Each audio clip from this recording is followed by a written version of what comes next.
Chapter 1300. The pavilion closest to the water enjoys the moonlight first. Chi-Nemo repeated these words, reaching out lazily to turn off her phone. It sounds like you're the only one who thinks it. Bojo glanced over. Alright, regardless of whether you have such intentions, I do. The pavilion closest to the water enjoys the moonlight first. Is that the reason you joined the team? Chi-Nemo asked nonchalantly. Bojo replied seriously, I was bewitched by Brother Mo's beauty and couldn't help myself. I even signed a contract to sell myself for 3 years. Brother Mo is the legal representative of the team. That means I'm the sugar daddy.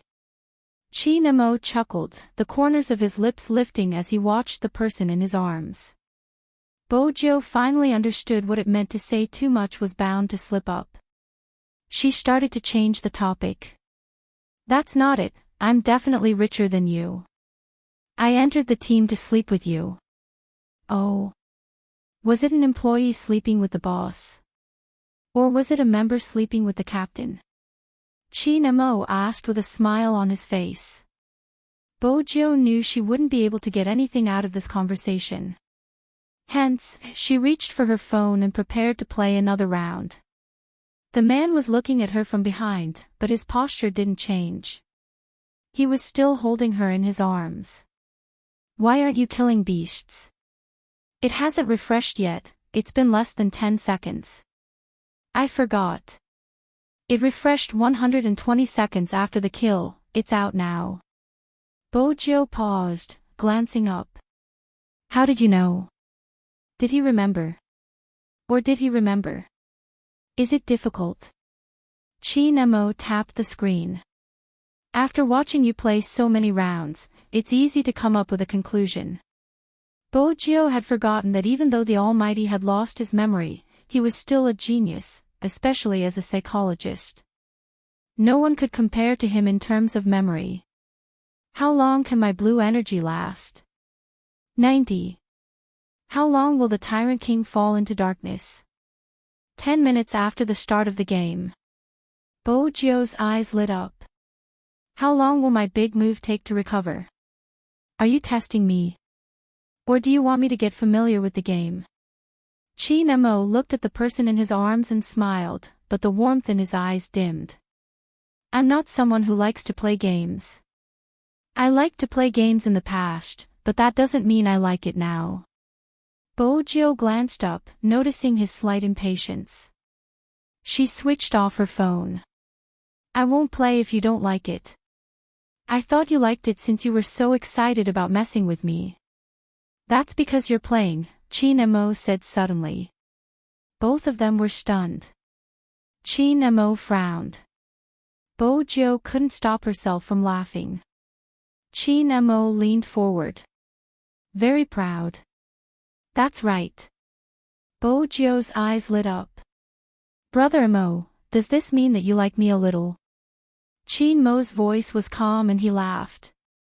You are my sugar daddy, how can I not like you? He was pretending to be gentle again. What else could Bojo say? As long as you like it. On the other hand, Chi-Nemo's eyes deepened as though he was still wondering why he had blurted out such a sentence. However, there was nothing wrong with playing with domesticated prey. She was likable after all. But there was one thing. She didn't know if it was because he didn't allow her to play games. She followed him wherever he went, even when he went to the bathroom, like a little tail. Chapter 1301. Nothing much, I just wanted to ask where my reward is. Bojo hadn't forgotten what the Almighty had said. As long as she destroyed the sorcerer, there would be a reward.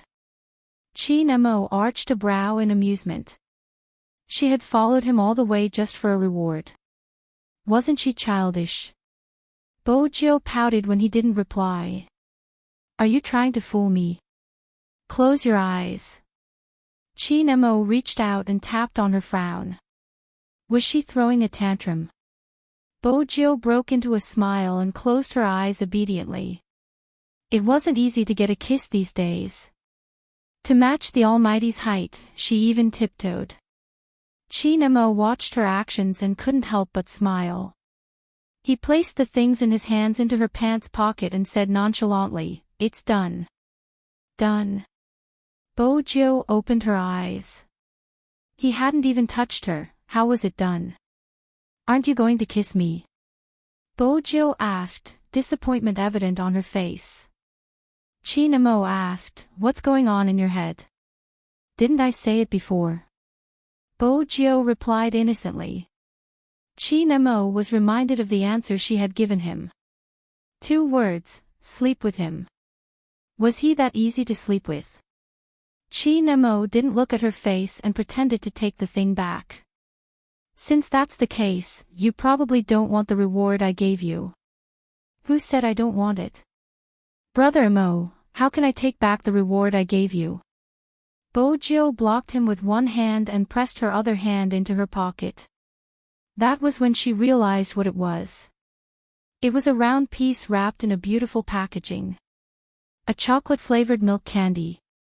Bojo paused.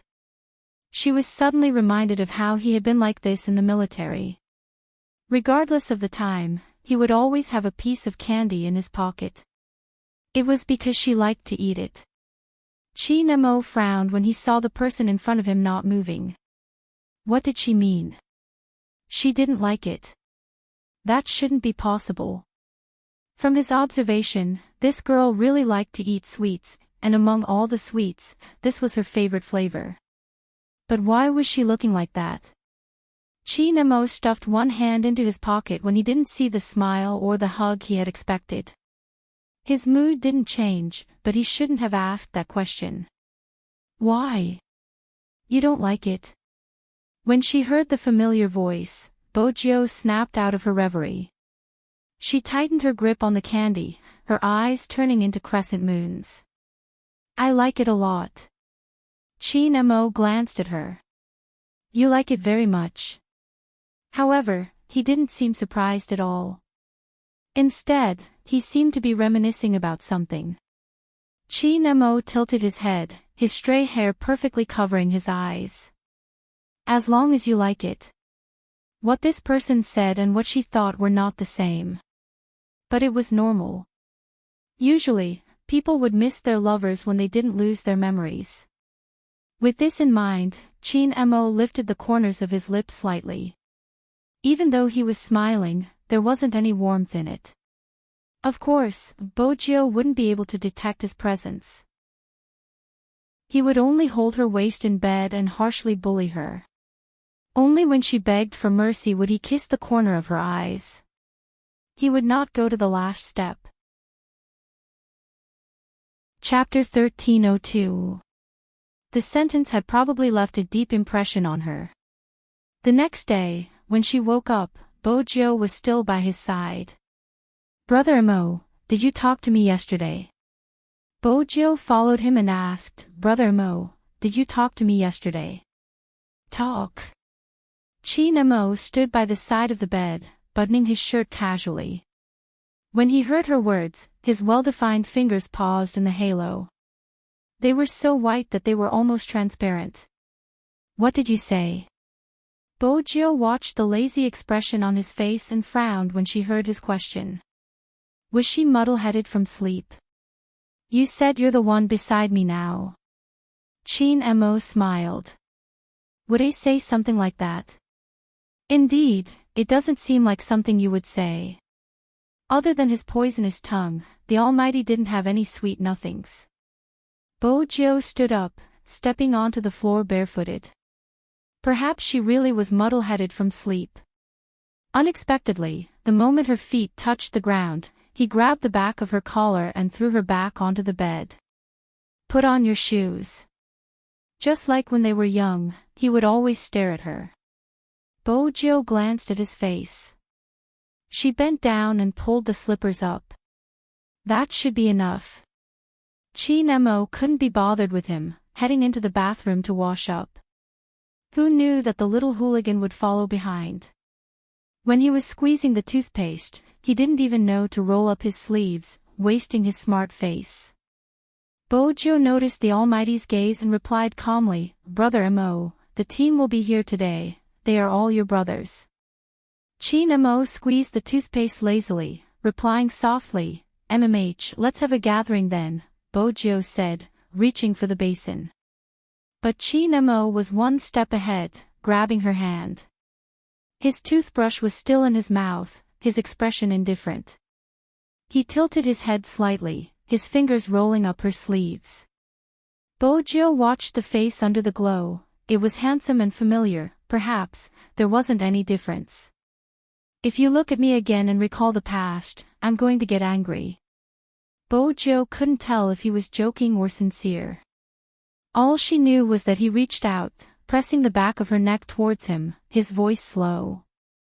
"Don't you know to roll up your sleeves when washing your face? How old are you?" Bojo's ability to take care of herself wasn't very good. Now that her face had been washed, she couldn't help smiling. The Almighty's tone was filled with disappointment. He was just short of adding little Bojo's name in front. Bojo smiled and drank a glass of milk. The Almighty had also poured the milk for her. He had even tested the temperature with his hand before giving it to her. It was becoming more and more like what he had done when he was young. Bojo was delighted. Her good mood lasted until she sent a message to Lin Feng. The naive Lin Feng was still nervous. "Do you think we should bring something over?" Bojo didn't like typing, so she decided to send a voice message. "We don't lack anything at home. Grandfather Butler made a whole roasted lamb. We can sit around the table and talk while we eat. You guys can train here after you're done eating. There are 13 high-end aliens, it's enough for you guys to play together." After hearing this, Lin Feng turned his head away, his expression a little dazed. Yunhu glanced at him. "Why? Is it inconvenient for Little Spade?" "Very convenient." Lin Feng stood up. "You can go there directly to train, but who would make a whole lamb handcuffed at home?" Chapter 1303. When Lin Feng saw the grandfather butler that Bojo mentioned, he realized that there was really someone who could handcuff a whole lamb at home. At first, when they rang the doorbell, they paused for a moment when they saw the person. Especially Rao Rong, who was standing at the front. Initially, he had a cool posture, but after coming into contact with the old man's face, he paused, apologizing to him in English. Then, he turned around and asked Lin Feng, "Are you sure you didn't find the wrong door?" 109, this is the room. Lin Feng was also puzzled. Why was it a handsome British grandfather who opened the door? Should he send another voice message to ask Little Spade? Just as he was about to pick up his phone, an old man dressed in a well-ironed suit opened his mouth. He was well-mannered like an aristocrat. "Young master is still adjusting the network. Please come in." Rao Rong rubbed his nose in fluent Chinese. Lin Feng's eyes widened even more. "Young master. Which era did this term come from?" But if it was the network, it had to be Little Spade. All of them looked as if they were sleepwalking. Even Uncle Ian put the cigarette he was about to put in his mouth into his hand. This situation was a little unexpected. Especially the Englishman who was wearing a black apron, his voice was very pleasant. "Today, I have prepared a whole roasted lamb for everyone. Young master said that all of you like meat." Yes, they loved meat. But there was such a huge iron shelf in front of him, and behind him stood a British butler holding a professional knife and fork. This made them a little confused. The room was full of fragrance. Lin Feng could even see the whole goat in the center being shackled to a golden color. Sizzle, sizzle, sizzle. The oil was still dripping into the fire. It couldn't be any more fragrant. As for the old man, it was obvious that he was a professional chef. He picked up the machete and cut the sheep a few times. He was skilled and gentlemanly, as if he was performing. Coco touched his chin. "This technique, huh? Shui Yao Yao leaned over, wanting to ask what was wrong. Coco bit the rabbit in his arms. It's so cool. I saw something similar when I was attending the Dubai Prince's conference with my dad. That's why our meal was at the level of a prince. Lin Feng was in a trance. Coco stopped talking. He was smelling the meat. It smelled so good. Roasted whole lamb was different from normal barbecue. The smell of fruit would mix with cumin powder burst forth with a fragrance that could instantly make one's stomach growl. Very few people in the family would do that. Unless he went to the Mongolian steppe. Rao Rong wasn't as surprised as before. After all, he had interacted with that person previously. If the other party was only the young master of the Fu family, it would be impossible for him to do this. But that was Z. A world-class hacker. During his time in the dark, he had heard many things about that person. He came from a family of hackers. Its origin was unfathomable. Some people said that Z had the aristocratic bloodline of a 19th-century Oriental and Westerner. However, this had never been confirmed. After all, they did not know whether the person was a man or a woman. If he hadn't interacted with Little Spade, he wouldn't have realized she was Z. Now it seemed that he was really too rich. However, he had never understood. Why was Z always in the Fifth Avenue according to the information they had found? But Little Spade was in Jiang City. None of that mattered now. Chapter 1304. Bo Jiu was adjusting the network when she heard the commotion downstairs. She grabbed Qin Mo's hand and walked down the stairs. Probably because her hair had been pressed down when she slept last night, a strand of her silver hair was sticking up. Because she was adjusting the network cable, there was a layer of dust on the tip of her nose. She looked rather handsome. The moment she came down, Lin Feng shouted. Lin Feng let out a cry and opened his arms, wanting to hug her. But before his hand could reach her shoulder, Bo Jiu stopped him. Swoosh! A poker card flew over and stabbed him in the shoe. He stomped his feet in pain. F***ck, where did this poker card come from? Why did it stab me so? Before Lin Feng could finish his sentence, he was rooted to the ground by Qin Mo's gaze. That gaze was deep and unfathomable. It was casual and without a hint of warmth. Lin Feng stilled, calling out in a probing manner, "Captain." Qin Mo smiled. "Sorry, my hand slipped just now." Oh. Lin Feng was suddenly at a loss for words. His captain's politeness was so strange. In the past, when he had been disciplining them, he had never apologized to them. It was normal for him to punish them by not allowing them to eat meat. Those who were familiar with him knew that he would only be so polite to outsiders. Were they outsiders now? Just thinking about this made Lin Feng feel a little uncomfortable. However, it was only for a short while. Nothing was more important than his captain's safe return. The naive Lin Feng believed Qin Mo's words cheerfully. He reached over to place his hand on Bo Jiu's shoulder. "Little Spade, I brought a dozen beers, isn't it nice?" Swoosh! This time, the poker card flew over his head, accurately cutting off his hair. Lin Feng stilled, looking at his captain with a bitter expression. "Did your hand slip again?" "Of course." Qin Mo smiled faintly. "I wanted to stab your hand." Lin Feng turned his head, wanting to complain to his teammates. He hadn't expected Yun Hu to be the only humane one who knew to pull him behind his back. The others only used their gazes to tell him that he deserved it. F***ck. What kind of people were they? Little Spade was even worse. She said with a serious face, "Team Flower Lin, I've wanted to tell you for a long time. I have a family now. Don't touch me all the time. My boyfriend won't be happy." Don't touch me so casually in the future. Lin Feng. You called me brother.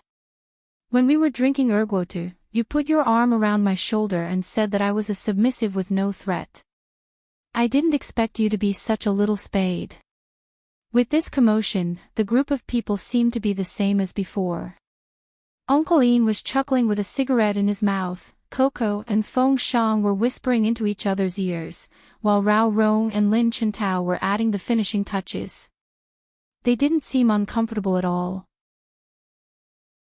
Bojo displayed her love with a handsome face, her methods a little shameless.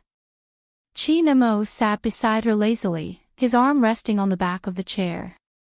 Even though there wasn't any intimacy, one could feel that the two of them were one, even now. There was a lot of flirtatious talk in the esports circle. Everyone was talking while eating and drinking, and the whole place was filled with laughter. Shui Yaoyao looked at this group of people, her heart heating up. She really felt good. Even though she was covered in scars.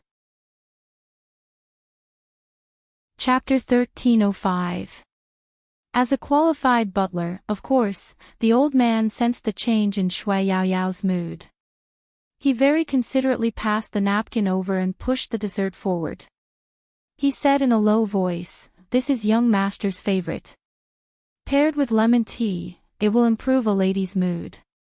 Shui Yaoyao's eyes widened in shock at his action. She lifted her head and met the youngster's gentle gaze. Now, she finally understood why Her Highness Zhou was so warm. With the old man around, the upbringing was imperceptible. In reality, Shui Yaoyao's thoughts were both right and wrong. If Grandpa Butler knew about this, he would definitely sigh and say with pride and helplessness, "My young master's gentlemanly demeanor is much stronger than the men outside, but I'm clearly teaching her lessons on being a lady." No matter how she looked at it, it was a case of bad upbringing. But in Grandfather Butler's heart, his young lord had always been a rare treasure. That was why he had prepared everything. Lin Feng couldn't help glancing over when he was wiping the cutlery with a white cloth. His posture was so elegant. Where exactly did Little Spade poach him from? He was amazing. Lin Feng couldn't hide his words, he would always ask questions directly. Bojo chuckled. Grandfather Butler was around when I was young, but I don't have the ability to poach him over. Chi Nemo nodded. Who else could it be? Lin Feng was confused. It couldn't be the Fu family, right? Oh right. Bojo placed the cup in her hand down, changing the topic naturally. Brother Mo's hand is healed. Grandfather Butler performed the surgery and it's very flexible now. It doesn't hurt when he twists his wrist, you don't have to worry anymore. She hadn't told anyone about this news. Now, it was released. Everyone at the table was stunned for a moment, and then they unconsciously laughed. They were probably too happy. Bojo knew what they were thinking. For the past 3 years, he had been competing with an injured hand. For the sake of Supreme Alliance, he had given up his best position as a jungler and couldn't invade the enemy's jungle as he pleased. It was probably because he was worried that his injury would relapse at a crucial moment and he would lose the competition. He knew Supreme Alliance couldn't leave him, hence, even when the doctor told him to rest for 2 years, he didn't listen. Because everyone knew what 2 years meant in the esports circle. In 2 years, those who said they liked you would fall in love with other teams. In 2 years, an esports player's golden period might be over. 2 years, Supreme Alliance couldn't wait that long. Hence, be it Lin Feng, Yunhu, or even Feng Yi, they all felt guilty. Countless times, they would think that it would have been great if they could have persevered until that person came back. After realizing that dream, they could have retired. That person would be able to recuperate in peace instead of wasting all of his talent and pride bit by bit like this. Indeed, many people would not understand. How did Feng Yi feel when he saw Spade Z maneuvering the game character and gliding through the wilderness like the wind? It wasn't just the light of Supreme Alliance. At that time, he thought, finally, such a shadow has finally appeared. I can make that person come back. Chapter 1306. Yun, who could tell what was hidden in Lin Feng's eyes. That naive guy's first reaction was to send a message to Feng Yi, who was still in the company. Fox Feng, do you know that Captain's hand has recovered? Ha ha ha, Captain's hand has recovered. If Xiao Sanpang and the others dare to be arrogant in the group again, I'll close the door and release Captain. The Almighties all had their own almighty groups, especially those that were at their level. Yunhu wondered if this person had forgotten that Captain had lost his memory and couldn't play at all. But he didn't stop him, watching as he chatted with Feng Yi, adding, I feel like he can still play for another 10 years. When they gathered together, there seemed to be a kind of strength. They could still be like this, 10 years younger. When Feng Yi saw the WeChat message, he was still dealing with matters online. He hadn't slept for a day and had to drink with the media.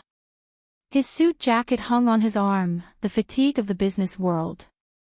The little assistant beside him said, Boss Feng, why don't you sleep for a while? We'll keep an eye on them.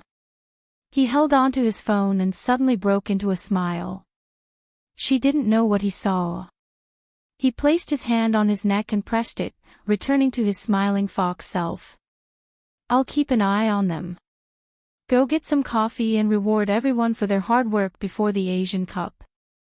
The little assistant wanted to say that it wasn't hard, but she sneaked a glance at him. In the past, she didn't understand the concept of an esports company. She thought it was just a simple game where the players just had to compete properly. Now that she was here, she understood.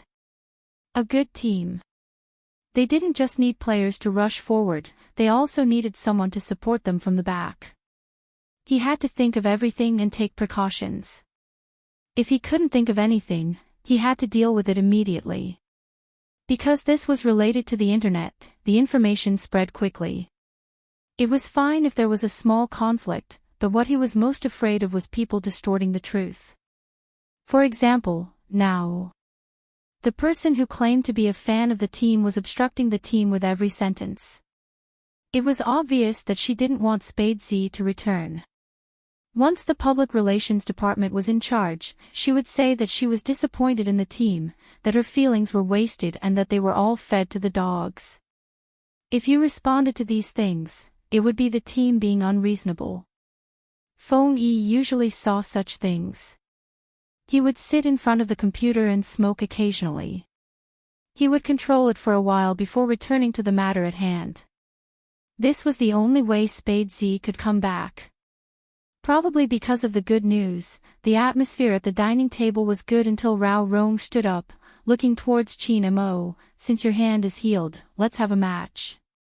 We can see how well we can cooperate. Lin Feng's hand froze. There was no reply from Coco either. At that moment, the room was extremely quiet. Qin Mo was the only one who was still holding onto a knife and fork. He cut a piece of lamb with a perfect posture and placed it between his lips. After he finished eating, he curved his lips slightly. I'm not interested in games. All of a sudden, the atmosphere around them changed, and it became slightly cold. Lin Feng immediately turned to look at Rao Rong, as though to say, we've already made a deal, why did you change your mind at the last minute? Chapter 1307. Rao Rong knew that he was the only one who would say such words to Qin Mo. Everyone in Supreme Alliance had been groomed by him, so of course he wouldn't say it. The only one who wasn't afraid of Qin Mo would spoil him to the core. How was he going to change the situation if he didn't interact with him? Besides, it was Qin Mo, he couldn't just say that he wasn't interested. It wasn't just the same team, even his former opponent was waiting for him to display his true abilities in the Asian Cup. If he needed a bad guy, he would be the one. How about it? Rao Rong laughed lightly, continuing, do you want to play? Or do you think you're not good enough that you don't even dare to play with me? As his words fell, the surrounding atmosphere completely dropped to a freezing point. Chi Nemo placed his cutlery down, meeting his gaze, his voice calm. I seem to be looked down upon, how am I going to play? That's right, Chi Nemo didn't even know what it meant to play. Me, you, Lin Feng, Yunhu, and Uncle Ian, the 5 of us will play together and see what results we can achieve. Rao Rong glanced at the youngster. Z doesn't have to participate. Once she enters the game, I'm afraid she will either win or stay by your side to protect you. She won't be able to gauge your current standard. Alright. One word. Chi Nemo grabbed his jacket and stood up. There was a smile on his lips, but his emotions didn't fluctuate. It was hard to tell if he was happy or angry. There was a huge room upstairs filled with computers, perfect for playing. But Bojo didn't move. Chi Nemo glanced at her. What is it? Are you afraid my fragile heart can't take it? No. Bojo stood up. I was wondering if I could sit beside you when you play. You probably aren't familiar with the character's abilities. When Chi Nemo heard this, his eyes finally warmed up a little. This fellow still had a conscience. Wasn't today's show just to get him to play? Chi Nemo lowered his head, smirking. When he glanced up, he smiled faintly. You're my sugar daddy, where do you want to sit if not beside me? My legs. There's no need for your legs, it might affect your game, she replied seriously. Lin Feng was about to vomit blood when he heard this. You're just going to sit if it doesn't affect your game. Also, what was the term, sugar daddy? Little Spade, do you still want Captain to call you daddy? What did you say to Captain when he lost his memory? Lin Feng wanted to have a good talk with Little Spade, but his captain was guarding against him like a wolf. It really hurt his heart. However, it wasn't easy for them to sit together and play together again. Everyone was a little excited. Yao Yao, Lin Chintao, and the others also turned on their computers. Rao Rong sat there, placing the earpiece on his head. I'm the mid lane. Top lane. Uncle Ian still had a cigarette in his mouth. Lin Feng chose a healer support. I'll use this to practice. I'll play the ad carry. Yunhu tilted his head, scanning the situation online. They all use large sizes. The impact of using a main account was that once you went online, you would immediately be targeted by a large number of fans. Usually, just one person alone could cause a shockwave. Now that the 4 of them had come online at the same time, it was like a bomb had been thrown into the air, blowing up the entire game's fairness. Chapter 1308. When Chi Mo's game ID appeared in everyone's line of sight, the entire internet seemed to have paused for 0.1 seconds. Then, it really exploded. The public chat exploded with messages. Awe. Screams filled the entire game. My almighty Chin. What did I see? My almighty Chin. I can't take it anymore, calm down, let me take another look. Oh my god, it's really my almighty Chin. I jumped off the bed excitedly and ran 3 rounds downstairs. There's a surprise online today. What? Almighty Chin is back. Where? Click on the Almighty's view, the first room shows Almighty Chin and his team. F*CK, Black 5. I can't believe I'll be able to see this in my lifetime. Don't stop me, I want to see my husband. The game hadn't started and Chin Mo was still choosing his character. It wasn't just here, even the official Weibo was bombarded. No matter what Black 5 said, he was disappointed. But there was one thing, the popularity of the official Weibo didn't decrease at all. Every esports team knew what the name Chin Mo represented. It was the time when they didn't know his background and wanted to poach him over, but he refused to leave, choosing the small manager, phone E. All the businessmen knew that it was a hot topic, traffic, popularity, and godly operating skills that no one could surpass. He wasn't a celebrity. But he was more popular than a celebrity. Many people couldn't catch up to him. The popularity continued to rise. It was the same for the number of spectators.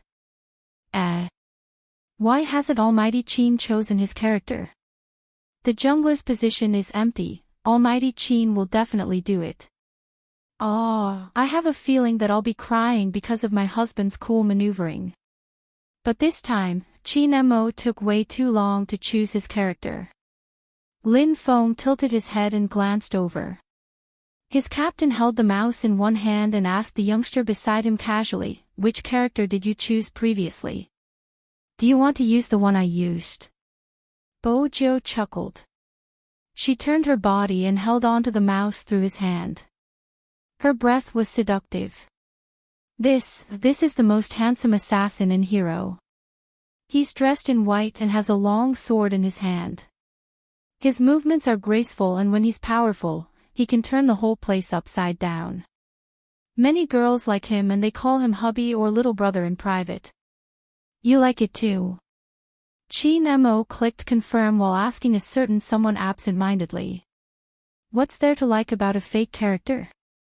Bo Jiu held her cheeks and smiled devilishly. I like it. Really? Qin Mo had the urge to change this character and choose a new one. His thin lips were a little cold. He didn't look handsome at all. He was just a pretty boy with a wine flask hanging on his waist. He looked sloppy. Previously, he had thought that although the prey he had his eyes on didn't have any obvious advantages, he had a good eye. Now, it seemed that his foresight wasn't that great. Unexpectedly, before he could finish his thoughts, the youngster's voice came from the other side.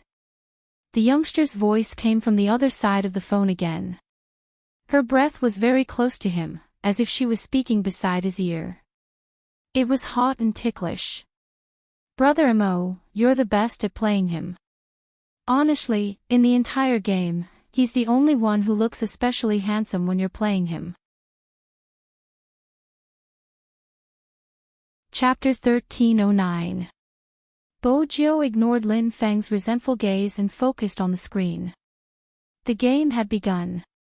5 seconds later, everyone walked out of the spring, including Qin Mo.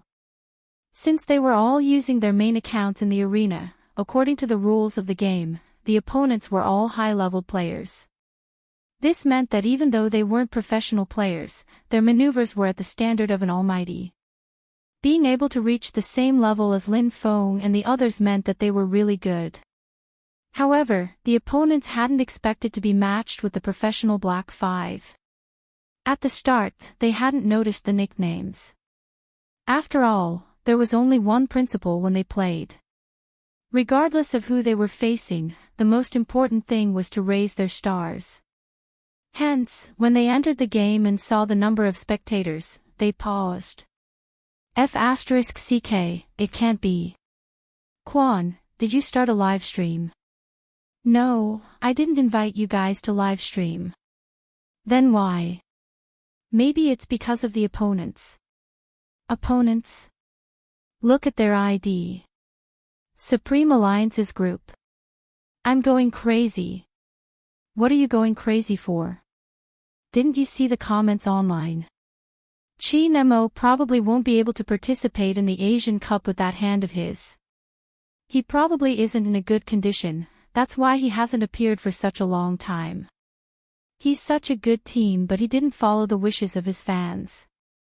Quan, from your tone, you don't like them. I used to be a fan, but now, I'm not interested. I do like Supreme Alliance, don't use such a tone. What's wrong with my tone? Supreme Alliance should learn from me, listen to the words of the fans. What's wrong with creating a group? Look at how many I have. That's enough, the game has begun, think about how to play. While they were chatting, everyone went to their respective positions. Kwon was also a jungler, using the same character as Chin Mo. He had liked him from the start, but after he started a live stream, he had gained fans. He had wanted to gain some popularity, but Supreme Alliance didn't give him any benefits. The more he looked at him, the more he disliked him. He wasn't the only jungler in the world. There should be more people who knew how to play this character. He had only entered the industry a few years earlier and was hyped up by his fans to be a god. If he was given the same opportunity, he wouldn't be bad either. As Kwon thought about it, he began to plan something. Didn't they say that he was in a bad state? Then he would make use of this opportunity to test him. If he was really weak, he would only catch him. In reality, Kwon was still afraid of Chin Mo's name. It could be said that all his jungling techniques were learned from Chin Mo's videos. But he believed in the principle of the student surpassing the master. As long as they planned it well, coupled with that person's condition, they would be able to make a name for themselves. The more Kwon thought about it, the more he felt that it was a good idea. For the sake of future publicity, he even pressed the record button on the top right corner. Their chances of winning this match were not very certain. The few of them couldn't defeat Supreme Alliance. However, it was not impossible to capture only one person. At that time, no matter what the result of the competition was, as long as he released the title of Exploding Almighty Chin, his popularity would naturally follow suit. If the fans were not satisfied, he would apologize again. Chapter 13:10. Someone once said that there were two things in this world that shouldn't be looked at directly, the sun and the human heart. The actions of a black-hearted person were basically the same. In order to gain attention, Kwon wasn't aware of how vicious his plan was. The more he thought about it, the more feasible it seemed. His long sword struck the blue buff over and over again, ready to harvest it. But he realized that the buff had been snatched a second earlier. Snatched? Kwon's fingers stilled, his entire being riled up. F***CK.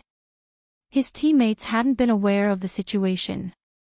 But when they glanced up and saw the white figure, they understood. The buff had been snatched by Almighty Chin. Ha ha ha, my heart aches for the assassin. After fighting for so long, my Almighty Chin took everything away with a single strike. Your wilderness is my home. I'm not saying this for nothing. Stealing the blue buff right off the bat, it's indeed Almighty Chin's style. The public chat was full of praise. It was a slap to Kwon's face. He had wanted to crush Chin Mo, but the moment he entered the arena, he was going to be crushed. Lin Feng was puzzled. Didn't Captain lose his memory and was unable to play? How did he manage to steal the blue buff? In a high-level match, everyone knew that it wasn't easy to steal mana, unless you could accurately calculate the HP of the blue buff. After all, the opponent wasn't an idiot. It would be too easy to steal mana just because you said so. What happened? Lin Feng asked Bojo. Little Spade, are you lying to us? Actually, Captain is still good at playing, he just doesn't flaunt it. He used to be like that too. Bojo remained silent. Yunhu spoke up. Lin Feng, Almighty Lin, please look at this weak ADC. You're a support, why are you looking at the assassin instead of me? The moment Yunhu finished his sentence, he blocked the opponent's top laner between the walls. With a ferocious attack, the opponent fled back to the tower. The spectators were from Supreme Alliance's side, hence, they could hear their conversation. Lin Feng's lips twitched. How are you weak? If you're more serious, you can even kill the top laner. That's right, that's right. Almighty Yun, you're so weak that the opponent's top laner is starting to doubt his life. The fans immediately followed suit. What do you guys know? God Yun is acting like a spoiled child. How can an AD carry leave his support? So gay. Sigh, even a straight man like me is about to become gay. Shui Yaoyao looked at the words on the public screen and wanted to laugh. These fans were too cute. There was probably only one person who couldn't laugh. It was Coco. He knew his captain's maneuvers the best. That person used to sit casually in front of the computer, smoking while controlling the character to move forward nimbly. Wherever he went, not even a blade of grass would grow. After killing the wild, he still had the time to stretch out his hand to press down on his own neck. His positioning was so awesome that it was dazzling. But now, although he successfully stole the opponent's wild monster, he also plundered a lot of money. However, whether it was in terms of positioning or maneuvering, they were all too slow. It wasn't like him. The others in the team didn't notice because they were also playing the game. As a spectator, all of his attention was locked on his captain. The more he watched, the tighter he bit the rabbit ears in his arms. His heart trembled slightly. Even the air he exhaled was cold. Little Spade wasn't lying. Chapter 13:11. Coco tilted his head, glancing towards her. Little Spade must have noticed the problem. But why wasn't there any emotion on her face? She just sat there, a smile hanging on her lips as she watched her captain maneuver his character. Occasionally, she would overhear their conversation. What's his big move? He can seduce people, he's a tank. Does he have high HP? If we don't kill him, we still have to find a pushover. The last sentence was from their captain, his voice calm, as though he was teaching on the spot. Little Spade held her chin, her words unscrupulous. We'll find a pushover. Coco. These two are really. Coco didn't manage to express his sorrow, it was washed away by the shameless display of affection. On the other hand, Rao Rome, who was in the middle lane, paused.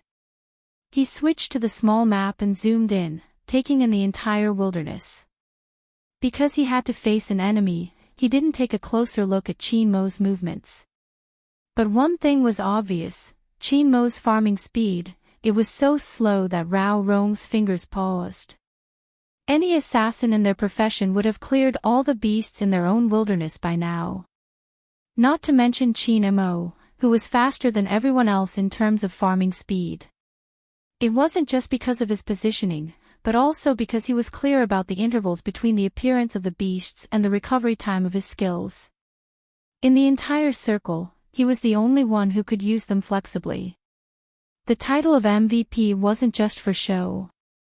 When he was farming, he could use his skills to walk. Anyone who played this game knew that money determined equipment and equipment determined your damage. The person who could farm the money the fastest would have the highest damage. That way, they would be able to finish off their opponent with one set of skills. Hence, time was extremely important in this game.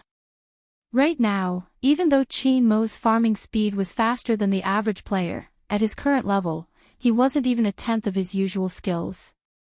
His positioning was erratic. Perhaps his instincts wouldn't allow him to degenerate into a noob who couldn't even use the mouse, but it was obvious that he had forgotten the consciousness of a jungler. What should an assassin do at this moment? He didn't know. Consciousness was a mysterious thing.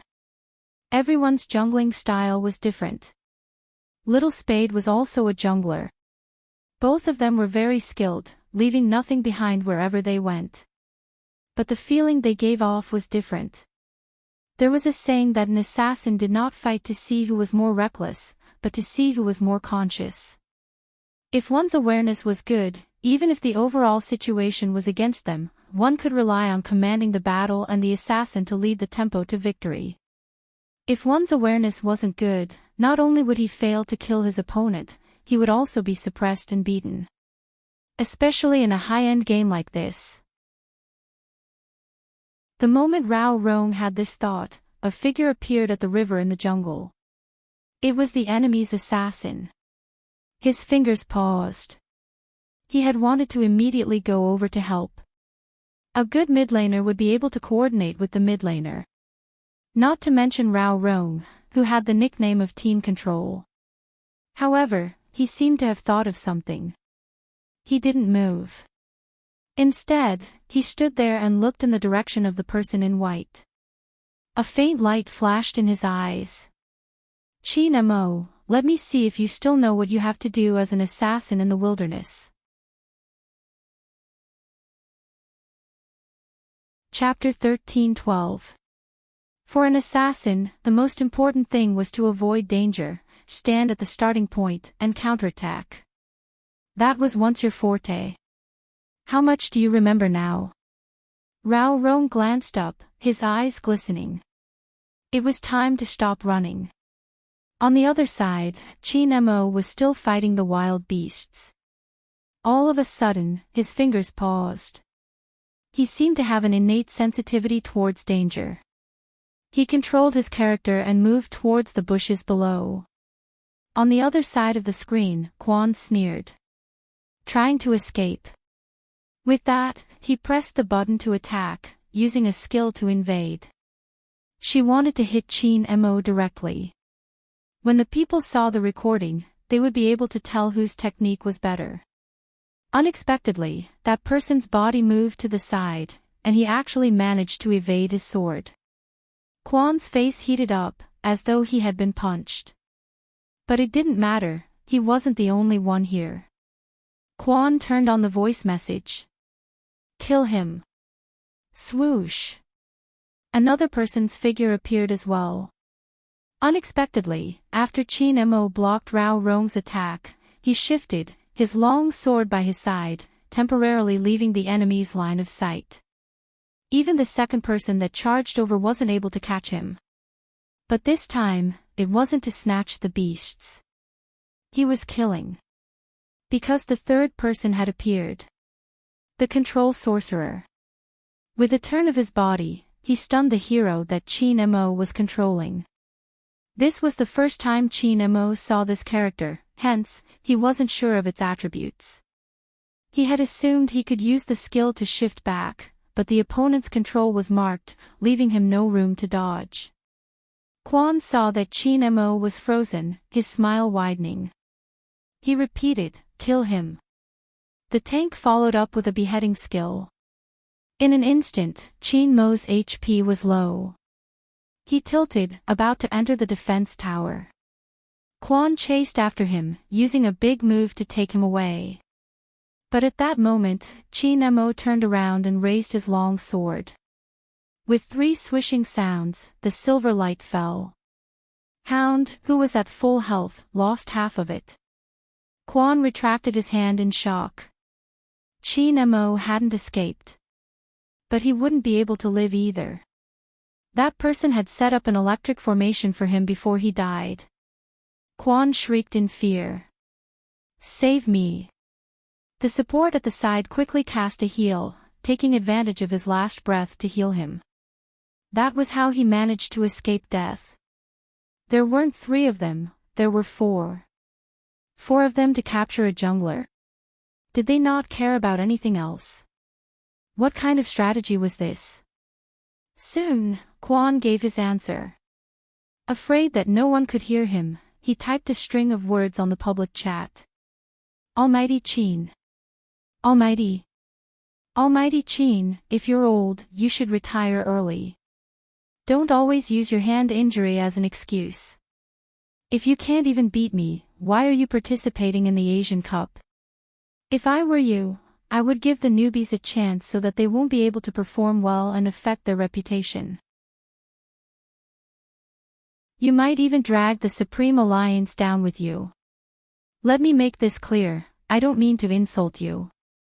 Your fans are too scary, so don't come and tear me apart, hee hee. This was undoubtedly a challenge. Important. Everyone who saw this understood why the other side had sent 4 people to catch a jungler. Chapter 13:13. Who is he? How shameless. What do you mean Almighty Qin can't even beat him? There were 4 of them trying to capture one person. I just want to ask that Quan guy, did you just get healed by your team support? Let's see if you'll die without him.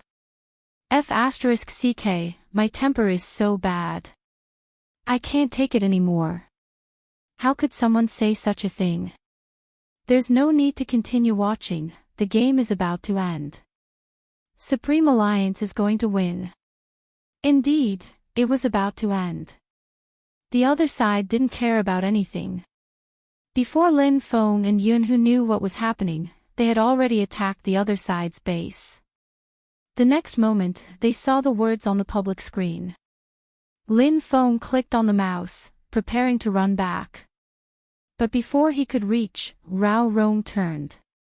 Using his passive skill and displacement, he reaped the harvest in an instant, leaving behind the sound of 4 consecutive kills. Lin Feng and the others didn't even need to attack the enemy's base, it was already occupied by the troops. Quan glanced at the words on the public screen, tapping the keyboard. Why are you still arguing? Didn't we agree to not argue? Qin fans are said to have high standards, but why can't I tell? Even though we lost, we were able to torture our almighty Qin. That's good enough. F***cku. Lin Feng really didn't care about anything else and directly cursed in the game. In that instant, Rao Rong regretted it. He hadn't expected such a person. By the time he reacted, it was already too late. But it was already done.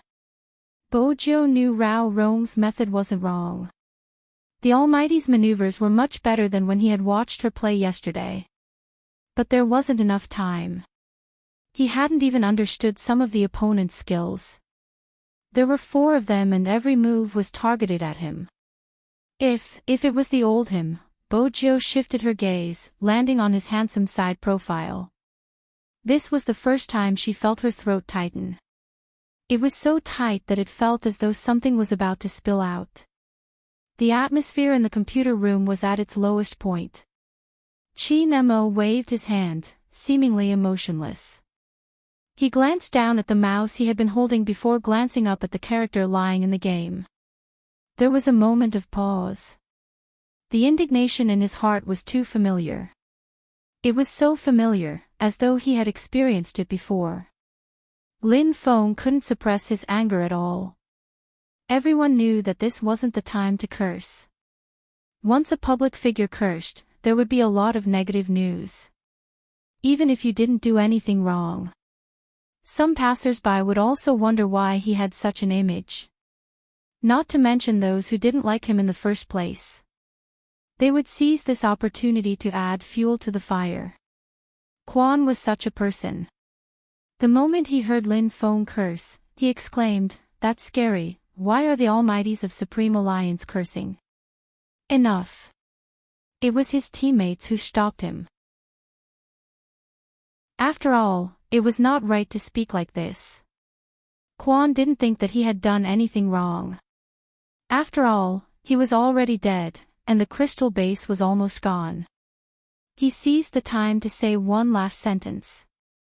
If you don't know how to jungler, then don't. If your hand speed can't keep up, then leave quickly. As soon as he finished speaking, the crystal completely exploded, and the screen was filled with silver flowers that scattered everywhere. They had clearly won, but no one could be happy. At this moment. Chapter 13-14. Bojo, who had been silent the entire time, placed the keyboard down, her silver hair swaying slightly as she logged into the game. Her typing speed had always been fast. Before they could exit the game, Bojo had already logged into the game. Shui Yaoyao watched the clean face. Shui Yaoyao looked at that fair face. From the beginning to the end, Highness Zhou didn't seem to say a word. Indeed, she hadn't. Even her eyes were dark and emotionless. But that was it. The audience stilled. They had never seen such a little spade before. They really had never seen such a person. Bojo didn't waste any time, starting the battle and inviting people. She used a small account and had a medium level. Kwon wasn't interested and was about to reject when a message appeared on the screen. A message appeared on the screen. What? Didn't you say that you were good? I'm just a fan of Almighty Chin and my level isn't high. You don't even dare to accept my challenge. In order to attract more fans, Kwon had already started the live stream. This meant that everyone could see it. Kwon glanced at the opponent's level. He was 2 levels lower than him and wouldn't have a problem fighting him. He had an entire set of critical hit stats. Besides, he had always been confident in his maneuvering, otherwise, he wouldn't have become a streamer. Since he was here to embarrass himself, he would continue. It was a good chance to prove his skills. Kwon smiled. Look, all I did was kill Almighty Chin once and his fans couldn't take it anymore. They even said that they had good manners. Forget it, as a small-time streamer, I have no choice but to accept the challenge. With that, he clicked the accept button. After entering, he realized it was a 1v1. But it didn't matter, he would be able to torture him even more. The game started. Everyone in the room could hear the music. Both Lin Feng and Rao Rong knew what Bojo was doing. Yin Weiyao chuckled, a cigarette dangling from his lips as he said, "Little Captain, all the best, crush him. F*CK, Little Spade, I'll support you fully this time. I'll give you $100 for each kill." Lin Feng had to get back at him. Yunhu raised the bid calmly. 100 isn't enough, 1,000. Send the money into the red packet. Bojo tilted her head. Send 10,000. In other words, he had to kill them 10 times. Coco stood up and grabbed the rabbit plush in his hands. Bojo turned. Brother Mo, come over, I have something on. MH? Chin Mo's voice rose as he straightened and walked towards her. What's the matter? Watch me fight. Bojo freed one hand and held on to him. She seemed to be afraid that he wouldn't agree. She smiled and her eyes were filled with emotions. Chin Mo looked at the person in front of him and then at the hand that was tugging on his sleeve. She was as stubborn as a child. Usually, he was annoyed by this kind of child. But he did not know why. When facing this guy, his heart would always soften. I don't want to fight. If you keep looking at the game and keep looking at me, how are you going to fight? Chin Mo followed the strength of her hand and sat down, his breath hitting her face. His eyes were half black, as though he was saying, this idiot. Once the Almighty sat beside her, she didn't get distracted. This game had to be watched by him, otherwise, she wouldn't be able to get over the hurdle in her heart. Chapter 13-15. Kwon didn't know that the Chin fan he was about to cripple was actually Spade Z. While doing the live stream, he said, at this level, I'll just continue to play the game character. I can win any time I want. Kwon's words made many Chin fans feel disgusted, as though they had swallowed a fly. But they couldn't speak. The Asian Cup was about to begin, they couldn't just charge in and tear him apart because that would only increase his popularity. As a fan, what he was most worried about was the person who was about to fight against Hound. They hoped to help Almighty Chin vent his anger and teach him a good lesson. But the difference in their levels was too huge. Would he be alright? Just as the fans were thinking about it, the game had begun. They also noticed that both sides had chosen the same character. Almighty Chin's best hero. Kwon sneered. He's overestimating himself. After I use the blue buff, I'll send him back to the spring. Kwon's speed wasn't bad, his moves were copied from Almighty Chin's previous videos. With a skill, he teleported to the jungle, starting from the blue buff. The more the fans watched, the more flustered they became. They had chosen Quan's perspective, and when they saw his maneuvering, their hearts sank. But right at this moment, a white figure darted in like the wind. First, he used a jungling skill to take away the blue buff, followed by a movement, the damage landing on Quan. He used a lightning strike to slow him down, his long sword sweeping across, not intending to leave after stealing the beasts. This person. He isn't just trying to steal the beasts. Steal the beasts? Bojo pressed the tip of her tongue against her chin, a smile on her face, but Coco couldn't sense any warmth from her.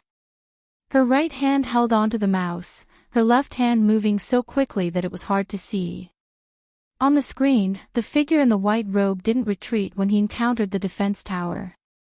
Instead, he chased after Hound, who had low HP, and raised his long sword. He's trying to. A tower kill. Isn't it too early? Is he going to trade a life for a life? Quan hadn't expected this person to be so fierce.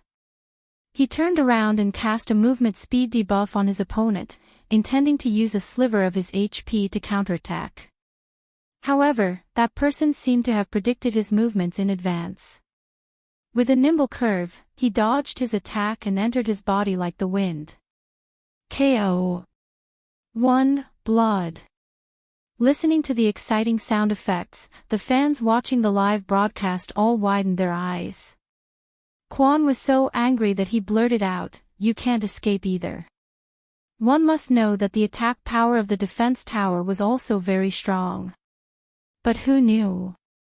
In the next second, the figure flashed out of the tower and returned to the blue buff. Teleport. Damn, he's so handsome. What a coquettish move. Oh my god. My maiden heart is about to explode. A certain host has been slapped in the face this time. I can't help but be impressed by that move. Quan could see the comments. He thought that he would be able to perish together, but he didn't expect such an outcome.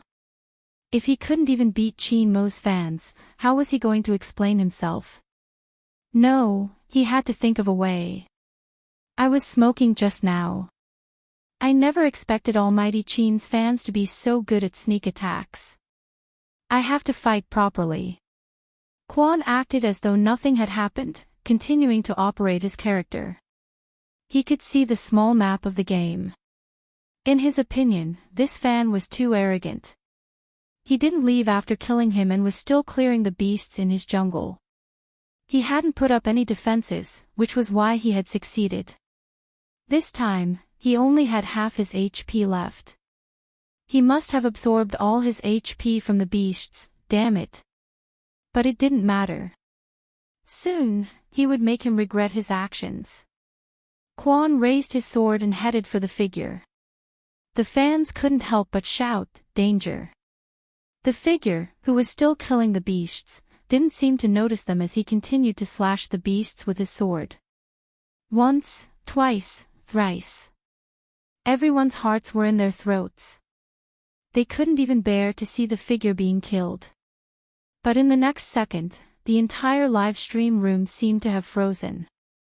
They watched as the figure swung his sword in a reverse grip on the third time.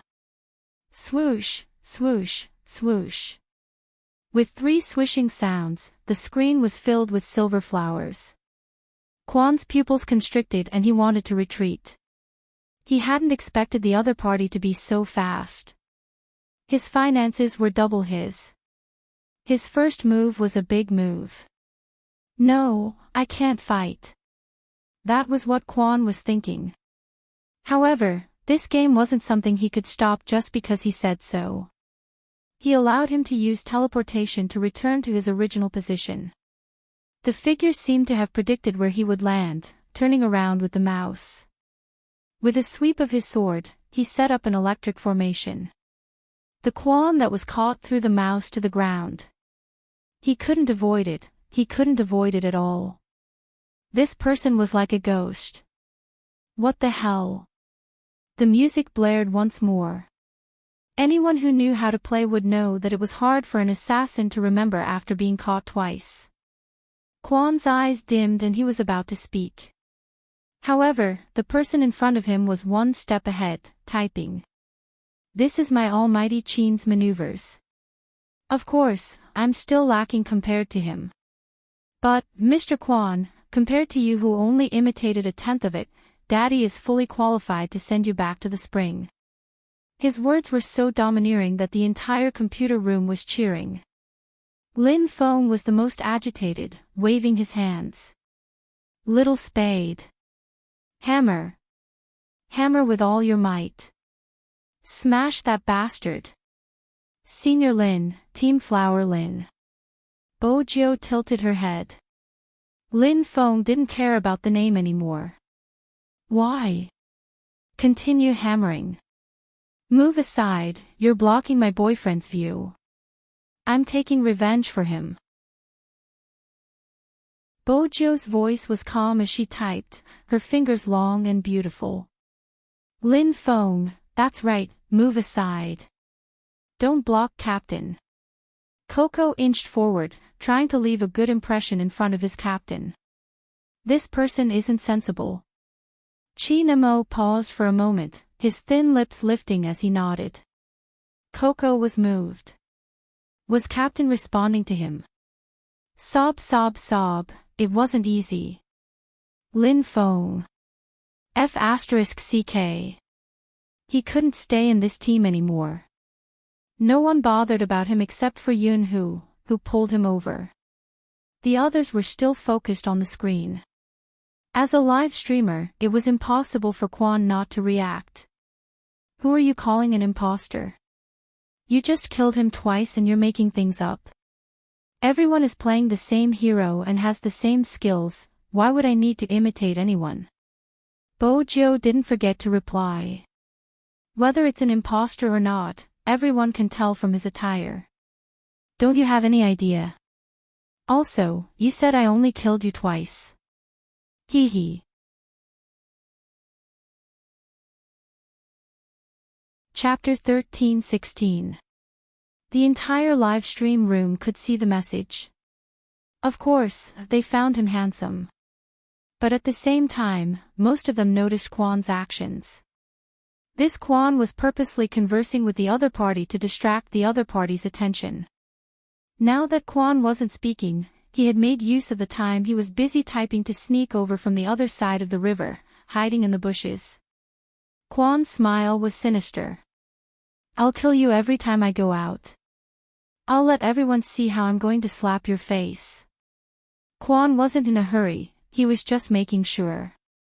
He waited for the person to stop, for the time when there was nothing left to hit.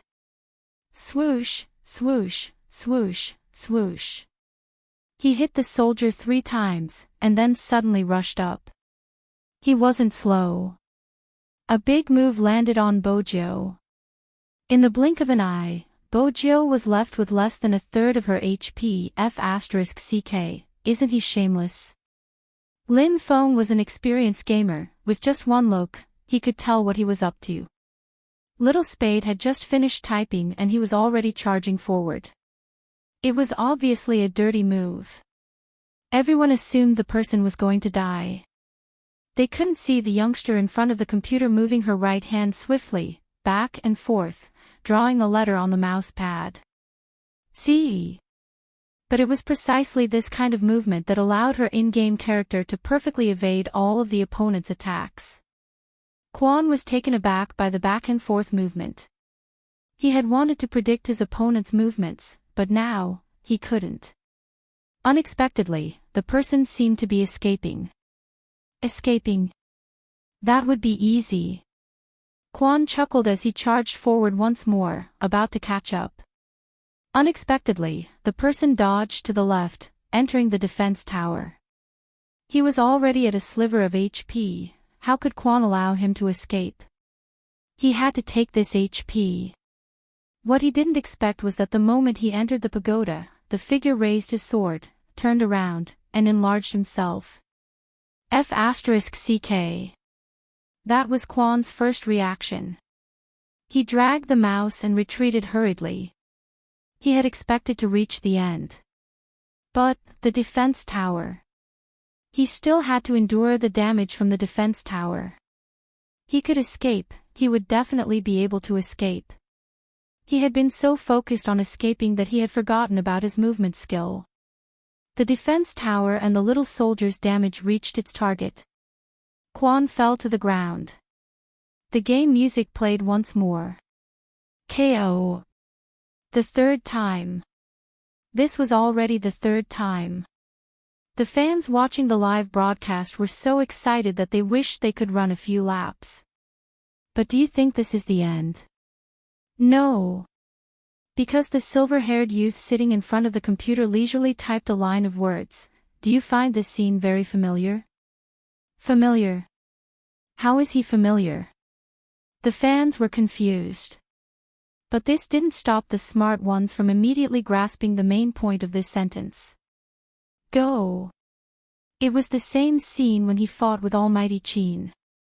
Ah. I remember now. The last one. What do you mean by the previous round? Before anyone could explain, someone else said, if you didn't have the support to heal you in the last round, the one who died wouldn't have been my Almighty Qin, but you. Wow. It's really because of the last round. Wait a minute, does this mean that this person purposely let his HP drop to critical levels and then lure a certain streamer into the defense tower just to recreate that scene and help Almighty Qin vent his anger? Chapter 13-17. A normal professional player wouldn't be able to do it, but if it's that person.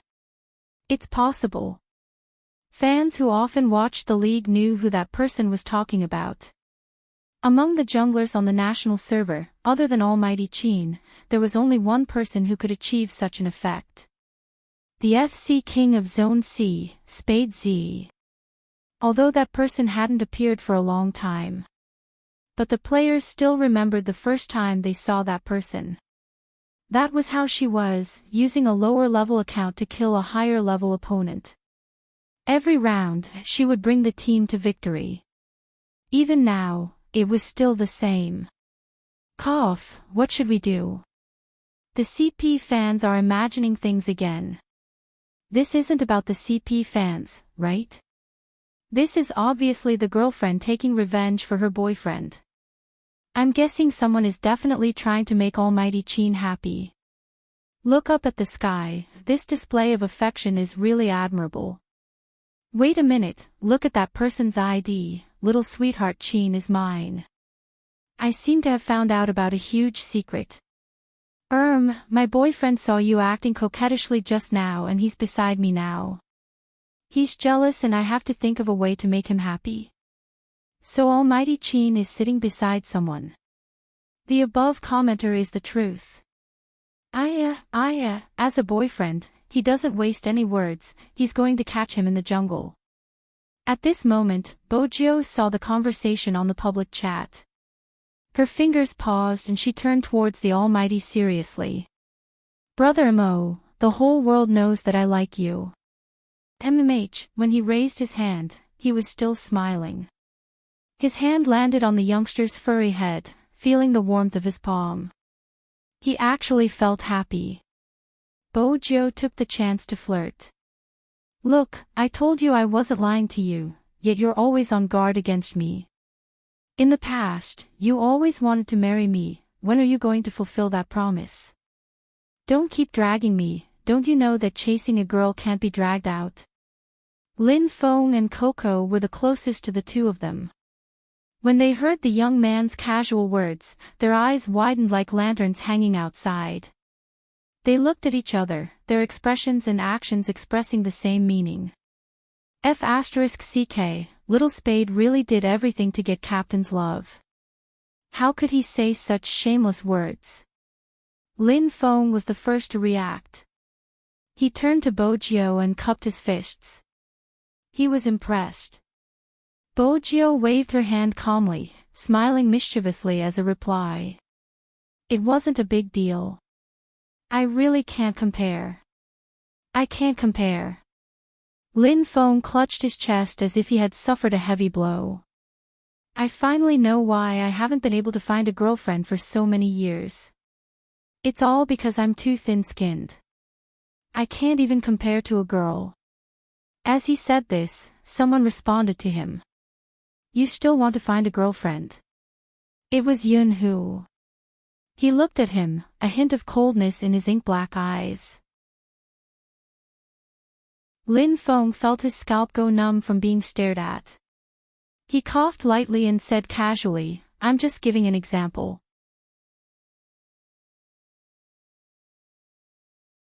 Chapter 13:18. Lin Feng's heart skipped a beat.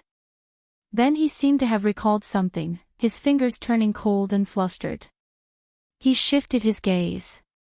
F***ck, don't joke around. Yun-hoo's eyes dimmed. He didn't say anything but his expression didn't change. Qin Mo tapped the youngster's cheek. What do you think will happen if you drag this on? Like me being sad or something, Bo-jio replied. Qin Mo arched a brow. I made you sad.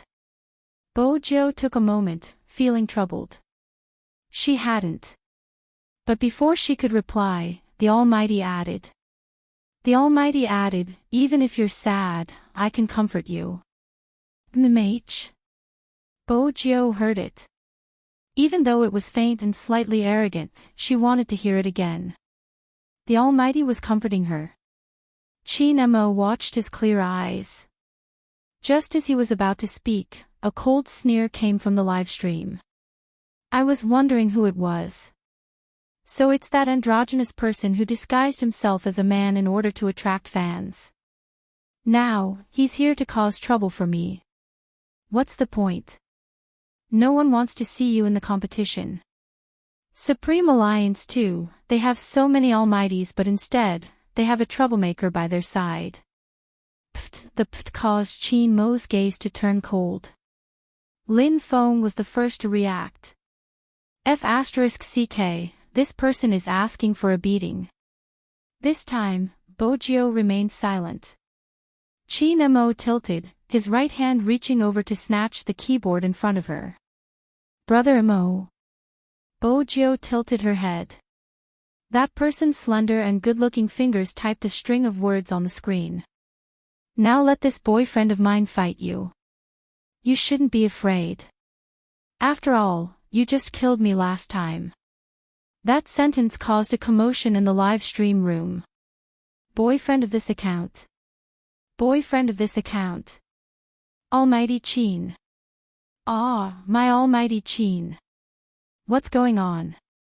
Almighty Qin is going up. Even though I'm happy that Almighty Qin is going up, he isn't in a good state. The previous round, Quan glanced at the bullet screen before glancing down at the bottom of the screen. His lips curved into a mocking smile.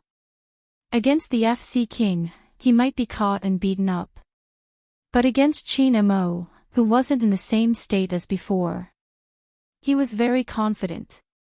Almighty Qin is here. It seems like the rumors are true. Almighty Qin is willing to sacrifice Supreme Alliance's reputation for Spade C. Since the Almighty is so passionate, I have no choice but to accept your challenge. Let's not fight for mana anymore. Let's fight in the middle lane. What do you think? Soon, the other side replied with one word. Clean and efficient. All right. Coco looked at the word good and couldn't help but worry. Lin Feng felt the same way. These fans might not know. The captain wasn't in a bad state. Instead, he had lost all memories of the game. If you look at him from the perspective of a rookie, he had only played the game for 2 days. 2 days, was it really possible? A 1v1 like this? Coco wanted to move but Rao Rong, who was standing beside him, pressed him down and said in a low voice, "Look again. For the last time." If he was serious, what would he be like?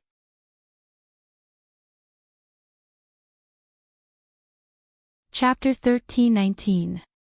On the screen, Qin Mo's character had already skimmed out of the spring. Quan was on the opposite side. In order not to disturb the Almighty, Bojiu wanted to stand up. She didn't expect that the man would empty a hand and hold her down. His voice was very calm. Watch. Mh. Watch him take revenge for her. Bojiu stilled. She supported her chin with one hand, lifting her thin lips lazily. After the words, "this number's boyfriend," warmth filled her heart. The fans watching the live stream noticed Quan's foul once again. He had said he wouldn't use the blue buff, but he didn't head straight for the middle lane. Instead, he used a blue buff in his own jungle before turning and charging towards Qin Mo. Everyone saw the figure. It was coming from the blue buff side, and it even had an ultimate move. They watched as the damage was about to land on the Almighty. Unexpectedly, at this moment, the figure was faster than him. With a movement technique, he retreated to the bottom of the tower with his long sword. Missed. It was obvious that Quan had missed his big move. He couldn't accept it, mocking the beasts by the grass. Almighty Qin. Why did you retreat to the bottom of the tower? How are you going to fight if you don't come out? Don't tell me he's scared. The moment he finished his sentence, a silver light flashed across the screen. Everyone watched as a silver light flashed across the screen. In the blink of an eye, it had landed on Hound's body. The electric circle had taken away a quarter of Hound's health. Ha, you want to kill me in your current state? After Quan was slowed down, he flipped his hand and gave Qin Mo another big move, his tone smug. You fell for it, old man. This time, the damage was very high. Almost all the sword lights hit Qin Mo's body. Lin Feng clenched his fists, wishing he could join the fight himself. Coco pinched the fluffy bunny in his arms.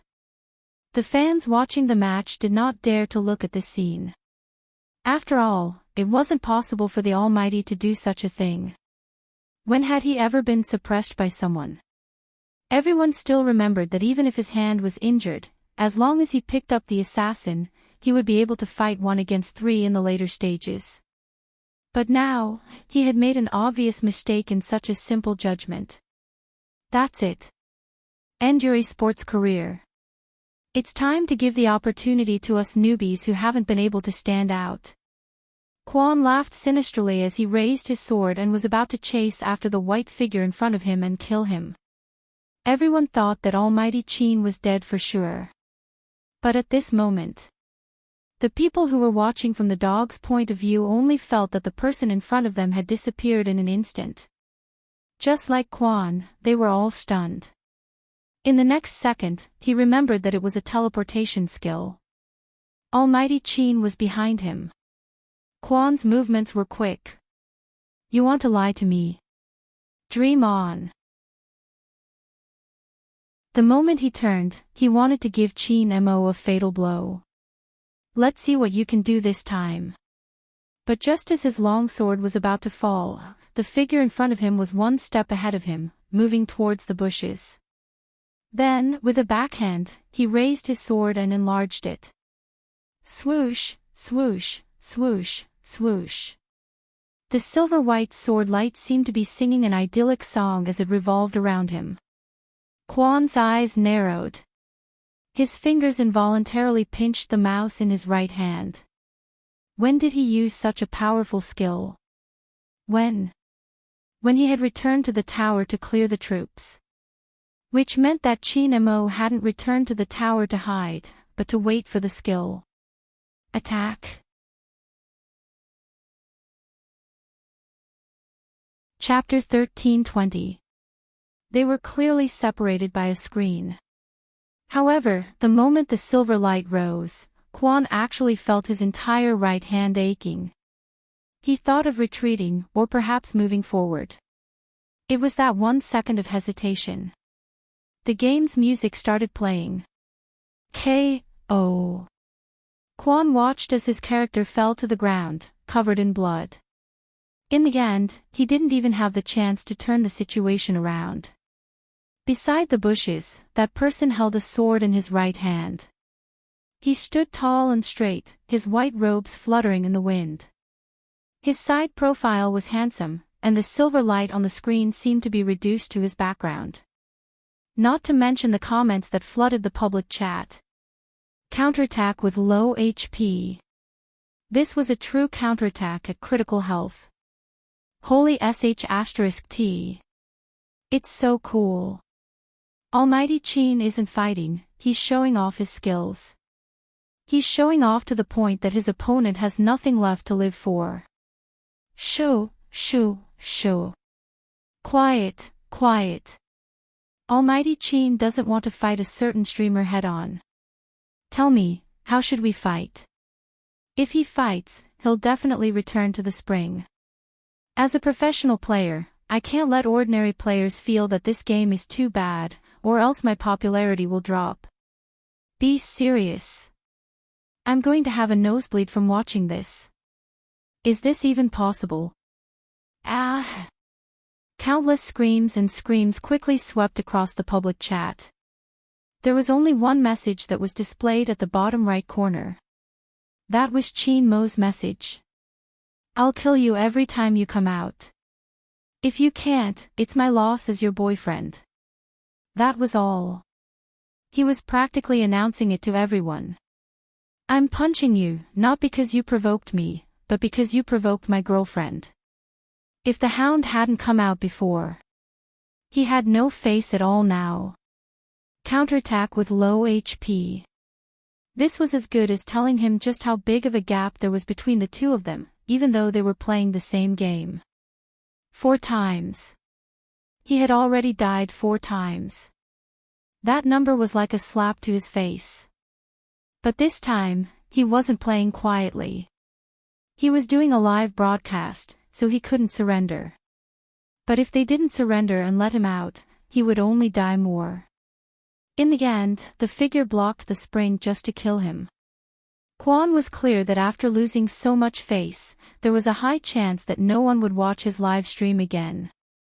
The popularity he gained from winning against Qin Mo. Everything was gone. He couldn't accept this. This was too unreconciled. He even felt wronged. He was also afraid of being recognized. When the crystal finally broke, he immediately logged out of the game. He didn't even complete the host's requirement of broadcasting for 2 hours a day. After he stood up, he threw a huge tantrum. Just when he thought that was it. A stranger in QQ said to him, "Are you willing to lose just like that?"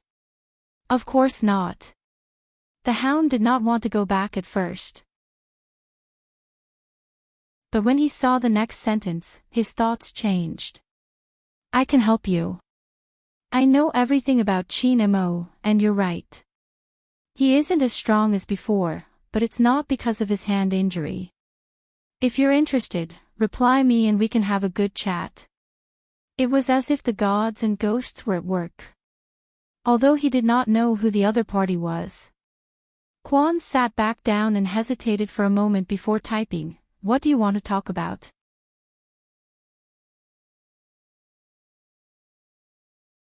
Chapter 13:21. The man's words pierced through Quan's last shred of shame. This made him pound the keyboard loudly. What is your purpose? Are you here to help me or to mock me? The stranger typed again, "Young man, don't be anxious. I'm saying this to tell you that you can't react like this. The people on the internet just need to pretend to be wronged. No matter what you've done, they'll forgive you. Besides, you only took a few things from someone else. What's the big deal? If you pretend to be pitiful during the broadcast and apologize, some people will naturally forgive you. Some people might even think that the pro players are suppressing you. After all, in my eyes, those methods just now were too flashy. Think about it carefully. Isn't what I said right?" At this point, Quan found a balance in his heart. Isn't he suppressing the newbie? That person is afraid of others surpassing him. What almighty? He's probably crippled now. Wait a minute, you said that the problem with his strength wasn't because of his injuries, but something else. What's the reason? If I'm not wrong, he has amnesia. He has forgotten everything, including the attributes of his character. Do you think the committee would be willing to let such a player represent China in the Asian Cup? Even if he used to be the most valuable almighty in the market, this competition isn't about business, it's about who is the safest. Amnesia. Qin Mo had amnesia. Quan's first reaction was disbelief. He continued to read the message, reading it over and over again. In the end, his eyes dimmed and he stared at it for a long time. On the other end of the computer was the person. She didn't even dare to reveal her face, afraid that the system would recognize her. She had rented a house and hadn't stepped out since she came to Jiang City. She knew that the moment she revealed herself, she would be in danger of being caught. She didn't know why the special forces were chasing after her relentlessly. If not, she wouldn't have to hide in a corner. But soon, she wouldn't have to live in such a sullen state. She had always known that the information she had could bring that person to her side. She had even triggered him mentally. Why would he waste his time on gaming? Right now, he should be on their side. She didn't have to think to know that the moment he saw them. Murderous intent surged in his heart. He was such an outstanding person. He should rebuild their organization with her. If he had been the hypnotist, Fan Jia believed that no matter how skilled he was, he wouldn't have been able to solve his crimes. Soon, she would get that man back. Firstly, he must not participate in the Asian Cup. As for his team members, they could no longer come into contact with him.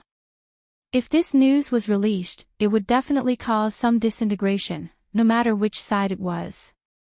Fan Jia had seen the Qin Group's PR, it was indeed good. But how could they do PR for such a thing? She had wanted to send this message the moment she arrived in Jiang City. But Fan Jia knew that someone had to follow up on this. She couldn't just expose herself like this. Now, there was such a person.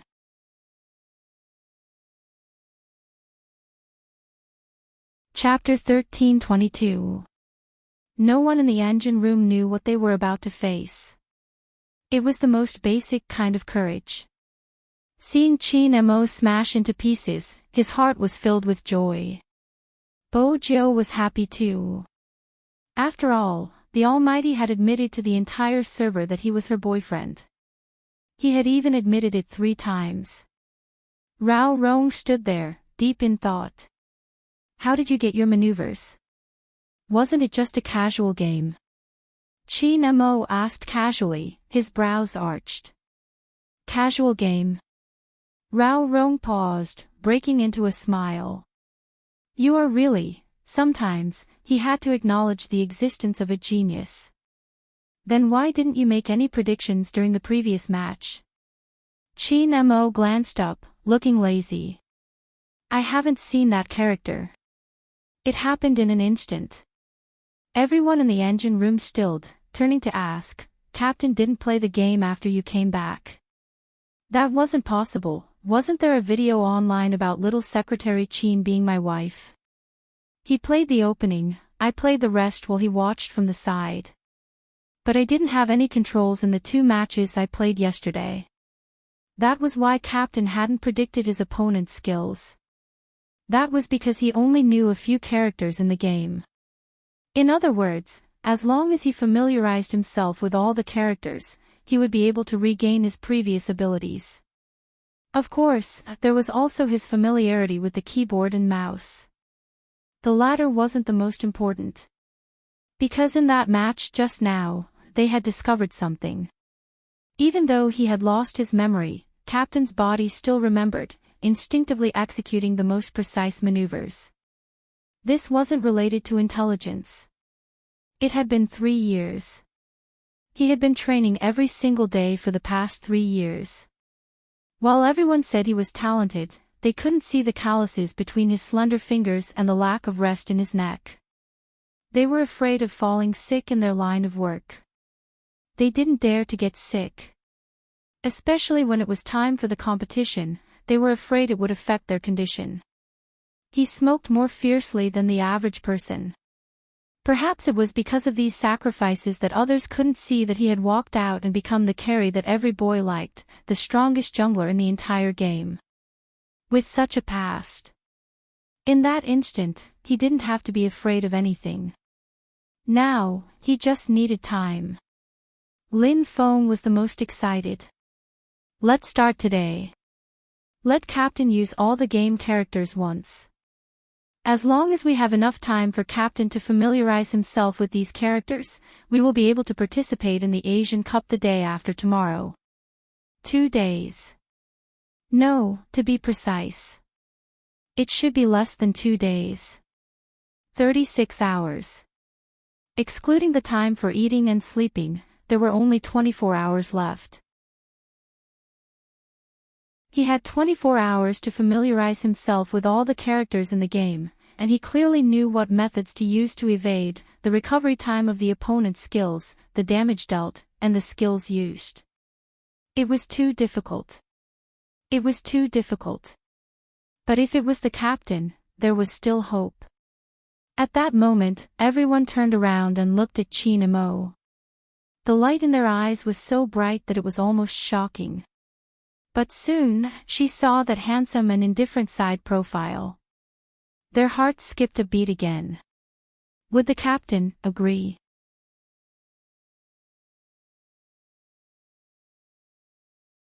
Chapter 1323.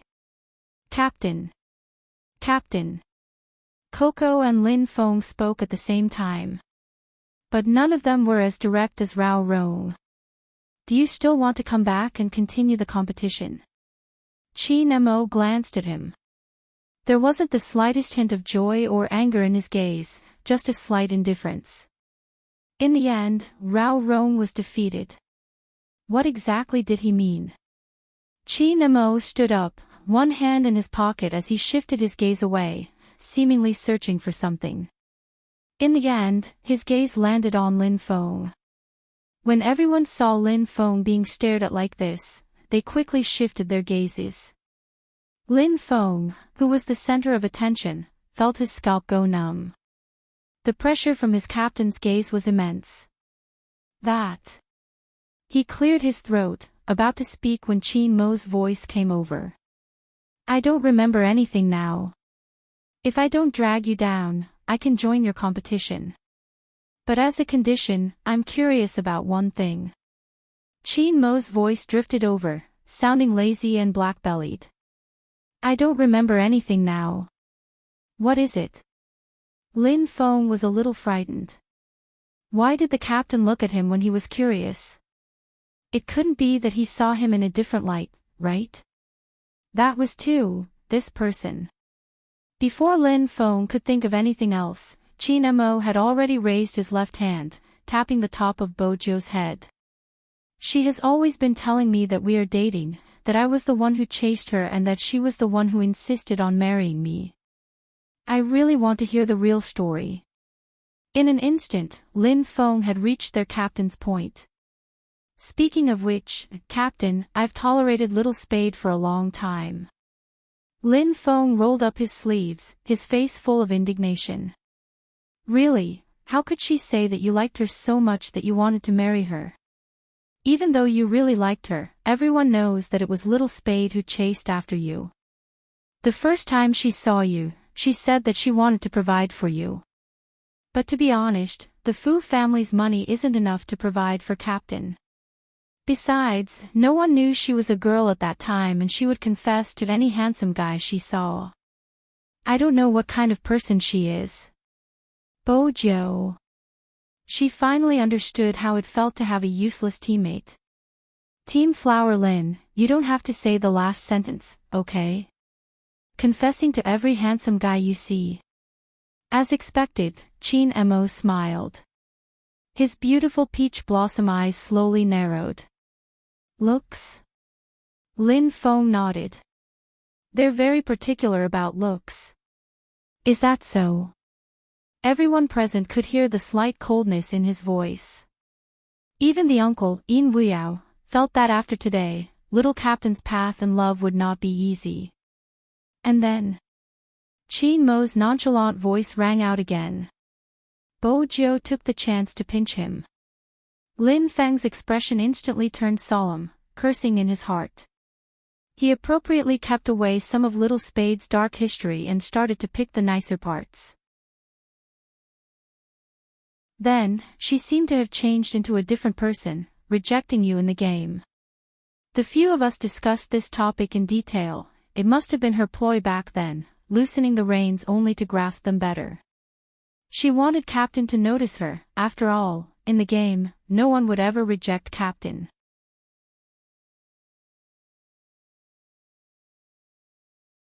Chapter 1324.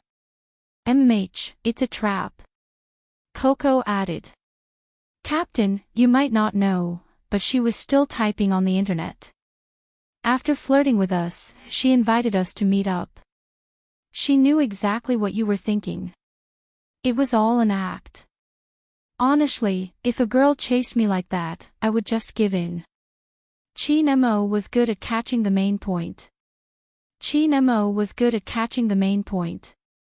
So, she was indeed the one who chased me. Of course. How could someone like their captain chase someone? Even if he was interested in Little Spade, he would lure her to chase him. But, Captain, Flower Lin said that you really like Little Spade. No, you like her very much. You might not know, but when we saw you interacting with someone on your official Weibo, we were all stunned. We tagged you so many times, but you never replied. At this point, Coco's eyes turned bitter again. But at this moment, Qin Mo wasn't concerned about it anymore. Instead, he was concerned about what Lin Feng had said. Lin Feng noticed that his captain was looking at him again, so he immediately asked, Captain, can we continue playing now? Wait. Qin Mo tilted his head, reaching out to grab a certain someone who was about to sit down. He didn't look at her. Instead, he said to everyone present, we need some private time. After saying that, he took the man away. In the computer room, the Supreme Alliance members looked at each other, then their gazes landed on Lin Feng again. Lin Feng had received too much attention that day. The naive and innocent him didn't understand, so he scratched the back of his head. Why are you all looking at me like that? Nothing. He looked up at the sky. In the future, when they got a girlfriend, they had to control Flower Lin's mouth. She was such a troublemaker. Grandfather Butler watched from the side, his fingers supporting his forehead, shaking his head helplessly. His movements were elegant. As a qualified butler, how could he not entertain the guests when the owner wasn't around? Hence, just when everyone wanted to sneak a peek at what their captain wanted to discuss with Little Spade, Grandfather Butler brought a tray full of desserts to the computer room. Grandfather Butler dutifully brought the tray full of tea and desserts to the computer room. He smiled and blocked everyone's way. I think you need some dessert now. Yin Wuyao really wasn't interested in tea and desserts. Coco's eyes lit up when he saw the snacks. He stuffed a handful into his mouth and held Yin Wuyao's hand. Uncle, you have to try this. It's really good. Before Yin Wuyao could speak, Lin Feng, who was standing at the side, leaned over. Damn, this is too delicious. Hu Zi, come and eat. Yunhu and Yin Wuyao, after a few refreshments, the two of them forgot that there was a better show to watch. Sure enough, the characteristics of pig-headed teammates were the same. After being bribed, they would still help the person pay. Grandpa Butler smiled like a gentleman. Sometimes, protecting the young master's face was what a qualified butler had to do. However, this matter was a little strange to Grandpa Butler. After all, he never had to worry about the young master. Now, it seemed that someone was going to dig up old scores. Grandpa Butler raised his hand and glanced at the silver pocket watch. And, it's time to prepare dinner again. I wonder what young master will say this time. Sigh, I've chased after many people.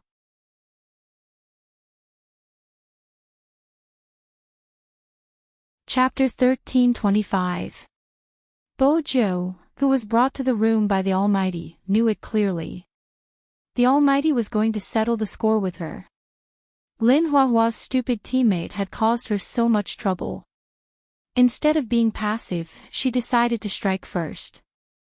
That had always been Bojo's style. Hence, the moment she reached the room, she spoke with a sincere expression, "I can explain." "Oh." Chi Nemo glanced at her, his fingers twirling the poker cards. When he heard her words, he tossed the poker cards onto the coffee table and leaned back unhurriedly. Bojo smiled.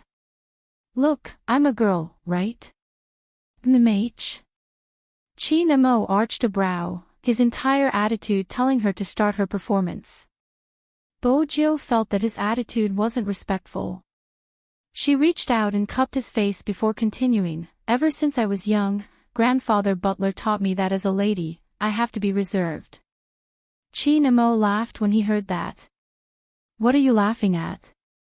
Bojo arched a brow. Chi Nemo moved her hand away, his voice slow. "You really are a failed example of education." Bojo smiled nonchalantly.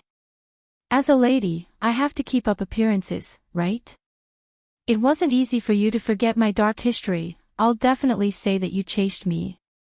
"There's nothing wrong with that, Brother Mo. You seem rather happy that I lost my memory." Chi Nemo flicked her hand away. "Go over." Bojo. Seriously, he wasn't even allowing her to take advantage of him. "It seems like my sugar daddy doesn't know how to grasp the main point."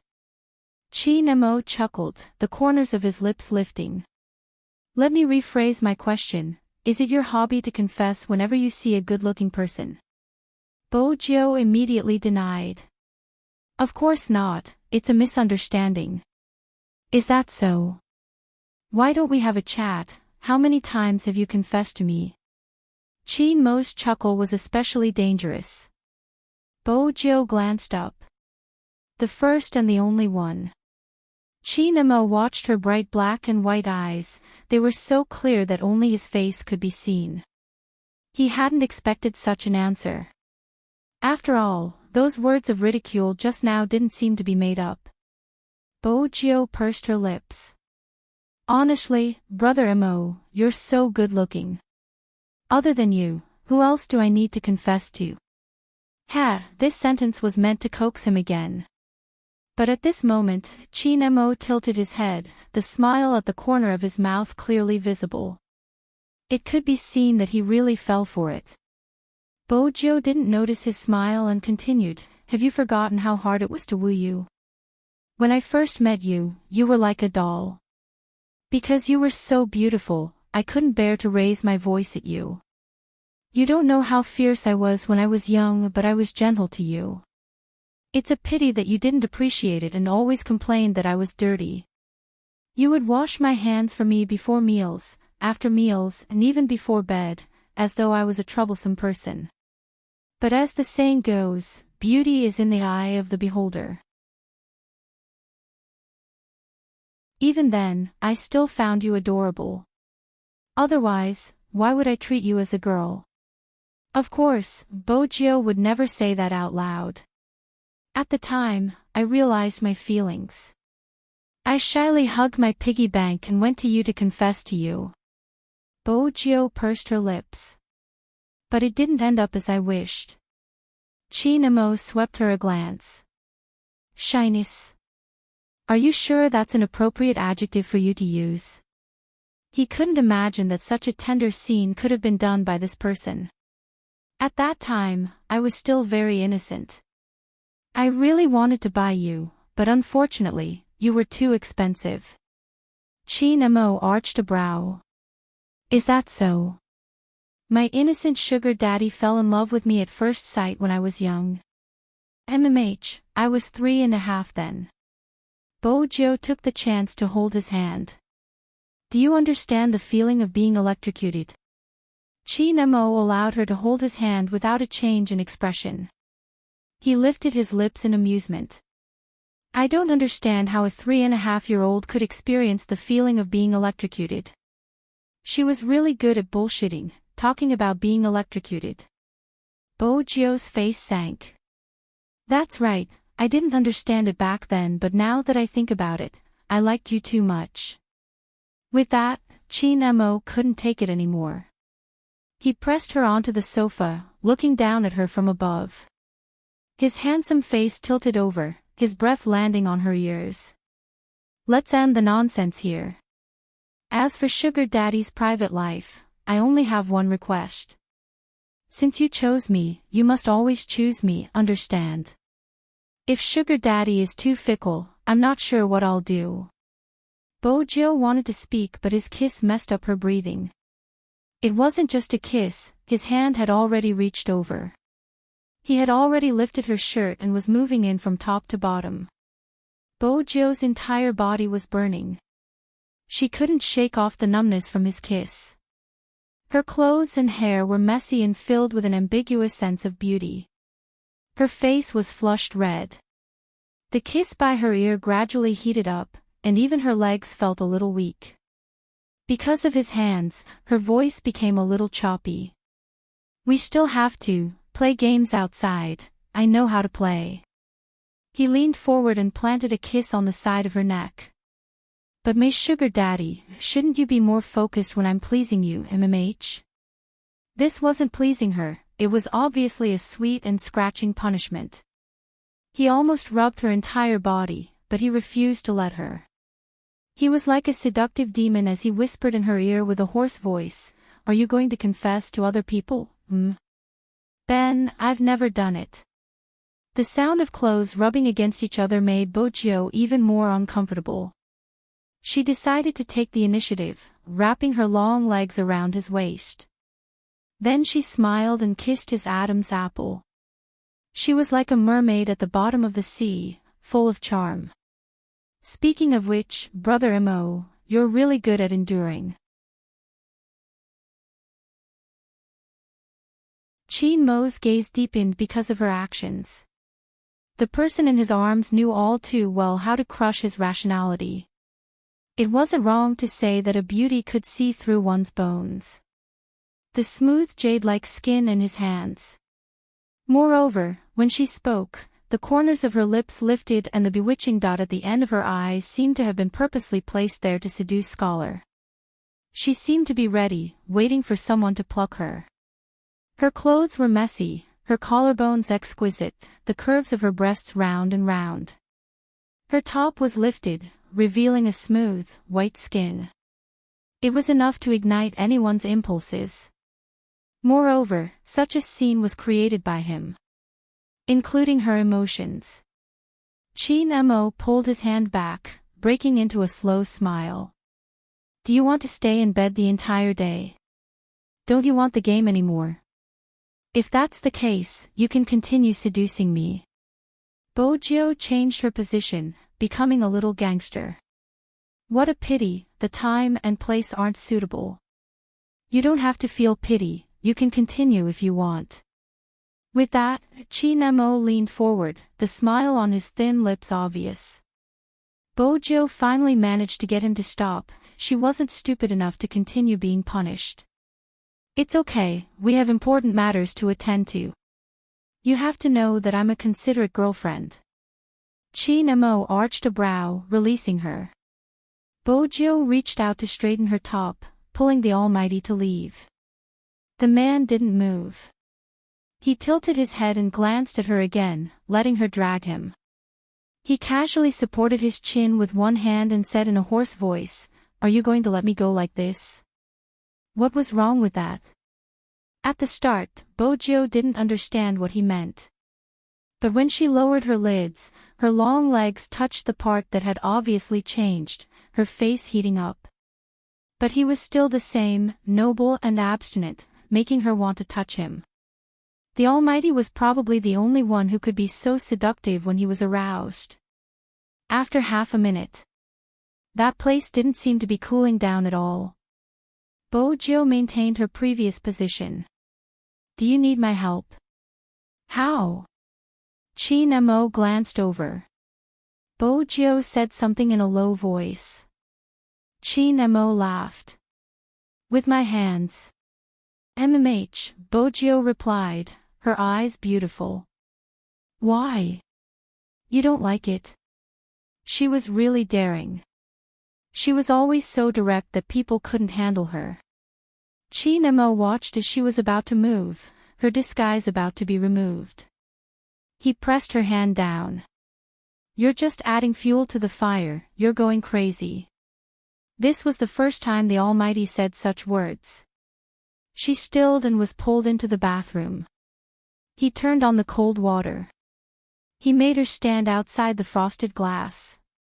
Even so, Bojo could feel his aura fluctuating. 5 minutes.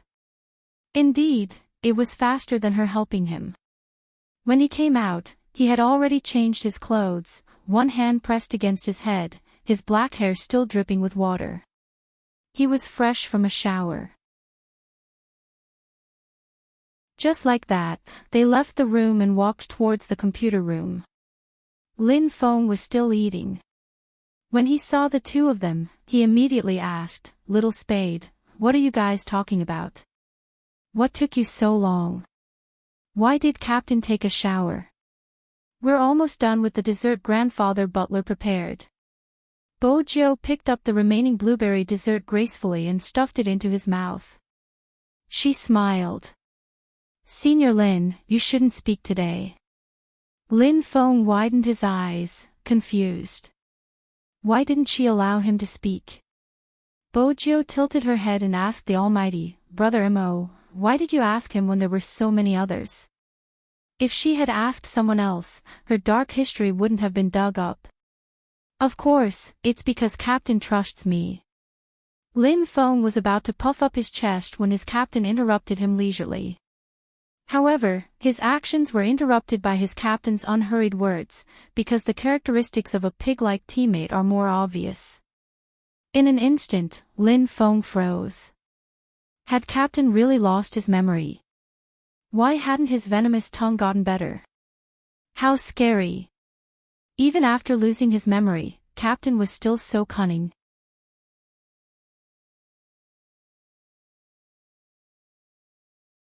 Chapter 1326. Let's begin, isn't there not much time? Chi Nemo sat down, one hand supporting his chin as he nodded towards the seat beside him. Then he swept Bojo a glance, his intentions clear, he wanted her to sit beside him. Bojo knew but she arched a brow. You want me to sit? Why? Do you really want to sit on my lap? Chi Nemo asked as he switched on the computer, tilting his head in amusement. She wasn't as good as the Almighty in terms of language. Hence, she opened a room and chose the 1v1 mode. It was a 1v1 against the Almighty. Every time they started, she would switch to another character to fight against the Almighty. As they fought, she would introduce the moves of the character. Lin Feng was in a daze. Rao Rong watched as well, flicking the cigarette ash in his hand. No one had expected Little Spade to use such a method to get their captain to memorize the character's attributes. But it had to be said. This was the best method. It didn't just deepen the impression. More importantly, Little Spade's hand speed and awareness were rare in the esports world. With such a person as a sparring partner. This meant that as long as their captain was familiar with the moves of the character, it wouldn't be easy for an average person to defeat him. Perhaps, there really was hope. Everyone's eyes lit up when they saw Chi Nemo tilting his head and moving his mouse. The other members of the team didn't slack off either. They logged into the game and started their daily hand speed training. Even Shui Yaoyao and Feng Shang, the two reserve members, didn't slack off. The air in the computer room definitely wasn't good. Boys liked to smoke while playing games, but today they were restraining themselves. They even went to the toilet less than usual. After every round, they would reach out and press the back of their necks, then lean back and wait for the next round with a cigarette in their mouth. It was just a short break and it was the time to prepare before they entered the game. It was probably because they wanted to win too much. Every esports player had a dream in their heart. They wanted to wear the national flag and stand in the center. Hence, even the sacrifice felt sweet. Because they were clear. They were never the same person. And there was their teammate beside them. Time passed little by little. The old butler, who had pushed open the door to call the guests down for dinner, paused when he saw this scene. He had never seen a room with such bad air quality in the castle or anywhere else. However, he was surprised that he felt happy. Ever since he was young, although the young master was very likable, he didn't have many friends. Having a group of people visit his home was something that had never happened before. Speaking of which, this was the first time he helped the young master entertain guests. Perhaps there was nothing wrong with a change of environment. If it wasn't a coincidence. Young master would probably never know these people. But now, he saw that because of these people, the young master's aura had finally increased. That feeling was hard to describe. When he first came into contact with the young master was still young and had no mother since birth. All her topics revolved around the pet. Later, when the owner passed away, the young master became quiet. He even talked less and less about the pet, to the point that he almost forgot about the existence of such a person. In the Fifth Avenue, the young master was wanton and mysterious. No one could catch her. Her whereabouts were uncertain and she came and went alone. She could always be seen smiling in a black motorcycle suit in the noisy nightclub. This kind of life was indeed carefree. But no one knew. When he returned to the castle, the young master hugged the small keyboard and sat on the floor of the heater drinking wine. Elegant and lonely. She liked to play an old movie, Interview with the Vampire at night. When she saw him coming, she would smile and say, "That morning, before I became a vampire, I saw the sunrise for the last time. I remember all the details, but I have forgotten all the sunrises before that. I enjoyed this spectacular view for the last time, as if it was the first time I saw it. Then I said goodbye to the sunlight and became what I am now." Grandpa Butler, me too. I said goodbye to the sunlight and became what I am now. At that time, the old butler swore to stay by this child's side for the rest of his life. It was all right now. Not only him, but more people were by her side. That was the most important thing. The corners of Grandpa Butler's lips curved slightly. He didn't disturb the group of professional gamers. She packed the dishes on the dining table in exquisite boxes and placed them in each person's hand. As a qualified butler, how could he not be able to do such a small thing? However, these children were really putting their lives on the line. When they saw the boxes, they thanked him and started to eat while entering the game. They had to play 2 rounds of games to finish a meal. It was really tough. The clock on the wall turned another 3 squares. When Yun-Hu stood up and wanted to raise his hand to smoke a cigarette, the person sitting beside him tilted his body and rested his head on his left arm. It was Lin Feng. He was probably too tired from the 2 days of training and fell asleep while sitting. Yun-Hu paused, holding the cigarette in his hand.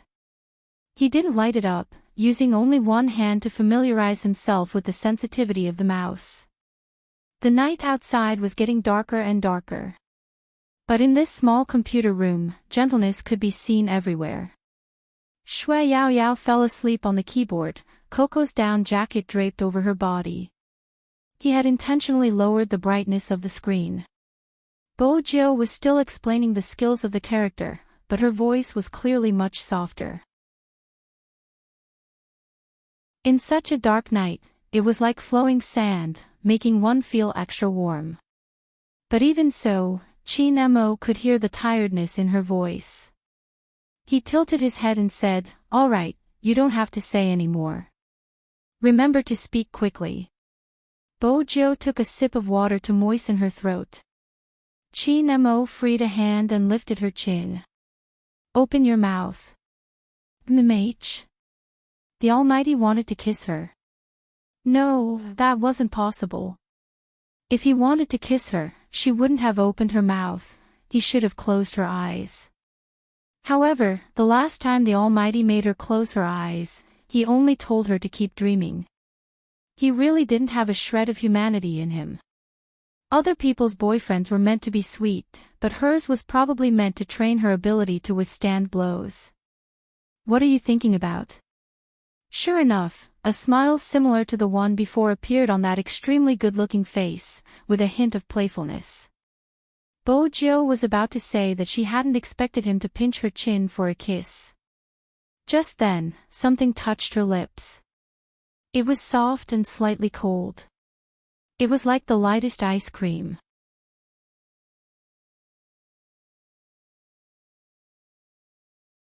Chapter 13:27. Bojo's fingers paused. She tilted her head and saw his face. His lashes were long and narrow. Because of his actions, it hit her face. It was so good-looking that it didn't seem real. The kiss didn't last long. Fortunately, her teammates were focused on the game and no one saw it. Actually, someone had seen it. Rao Rong had just finished a match. When he glanced up at the time, he saw the scene. But he wasn't Lin Feng. He glanced over and smiled. With a cigarette in his mouth, he continued with the second match. In the past. It was hard to imagine. Who would fall in love with the aloof and cold Qin Mo fall in love with? After all, when he had known him, he had been a youngster who only acted according to his preferences. He had been so cold that it had been a headache. He definitely didn't have much patience.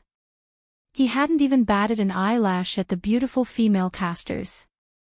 Regardless of how seductive they were, even if they were to stand naked in front of him, he would always have a mocking smile on his face.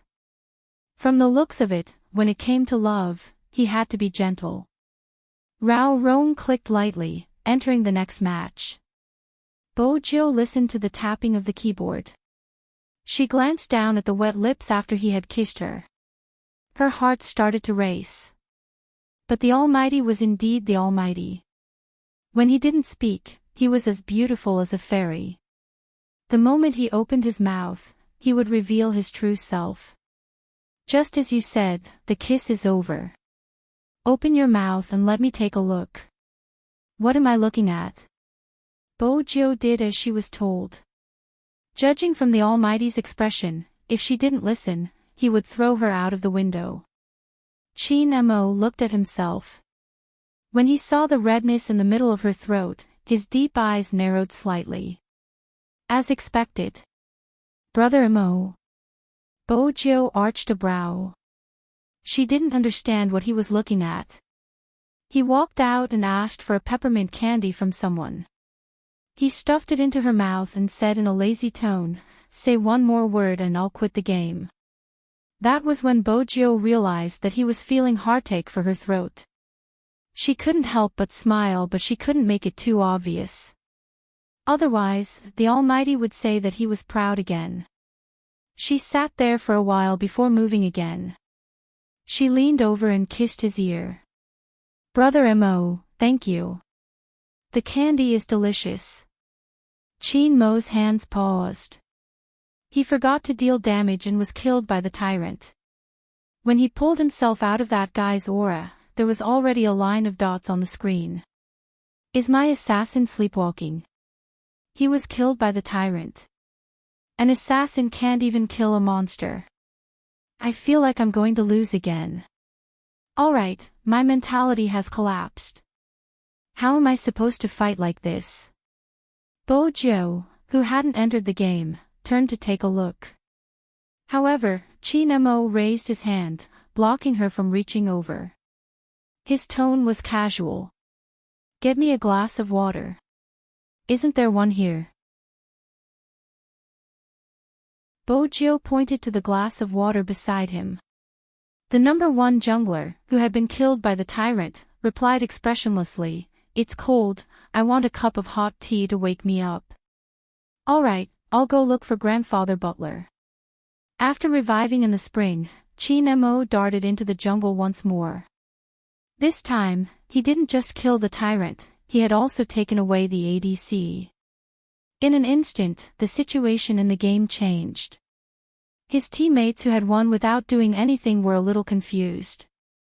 Since his jungler was so good, why had he been killed by the tyrant? It wasn't just his teammates, even the opponents were asking the same question. Qin Mo moved his fingers, replying, lagged internet connection. That was why gamers had the same routine. Regardless of the situation, there would always be a perpetual excuse, lagged internet connection.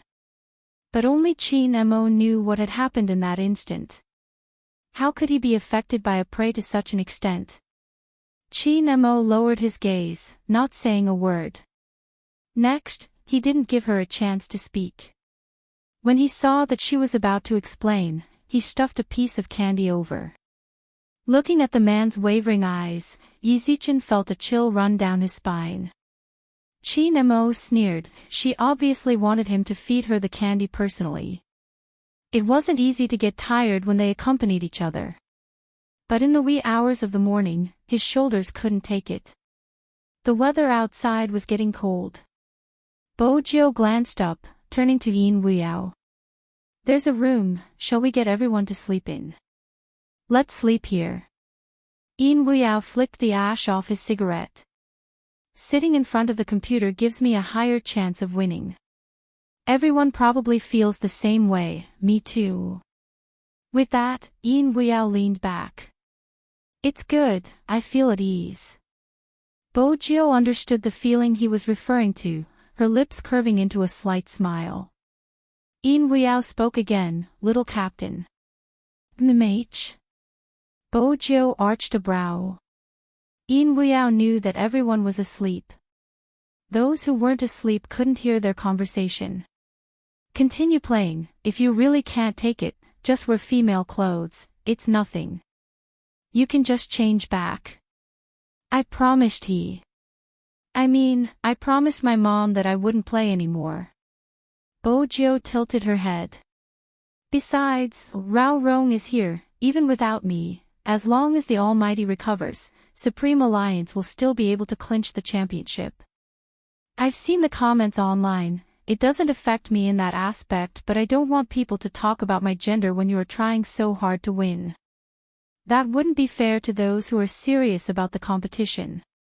Most importantly, I don't want any black marks on his almighty record. Uncle Ian, do you know? That person should stand on the altar, clean and innocent. He shouldn't be like this, where a small streamer could diss him. The moment someone appeared, they would say that he couldn't play anymore because of someone else. He would be treated as the most dangerous person there. All of this. He shouldn't have experienced it. He should have been held in her hands. Regardless of when. With that, she glanced out of the window, the lights of the entire city reflected in her eyes. No one knew. How did success come about? Perhaps, no one would care. When this group of people was tired, they would just lie down on the keyboard and close their eyes to sleep. What was the reason? They wanted to win. They wanted to win so badly. They wanted to prove themselves, their teammates, and their team. But how could she become a stumbling block at such a time?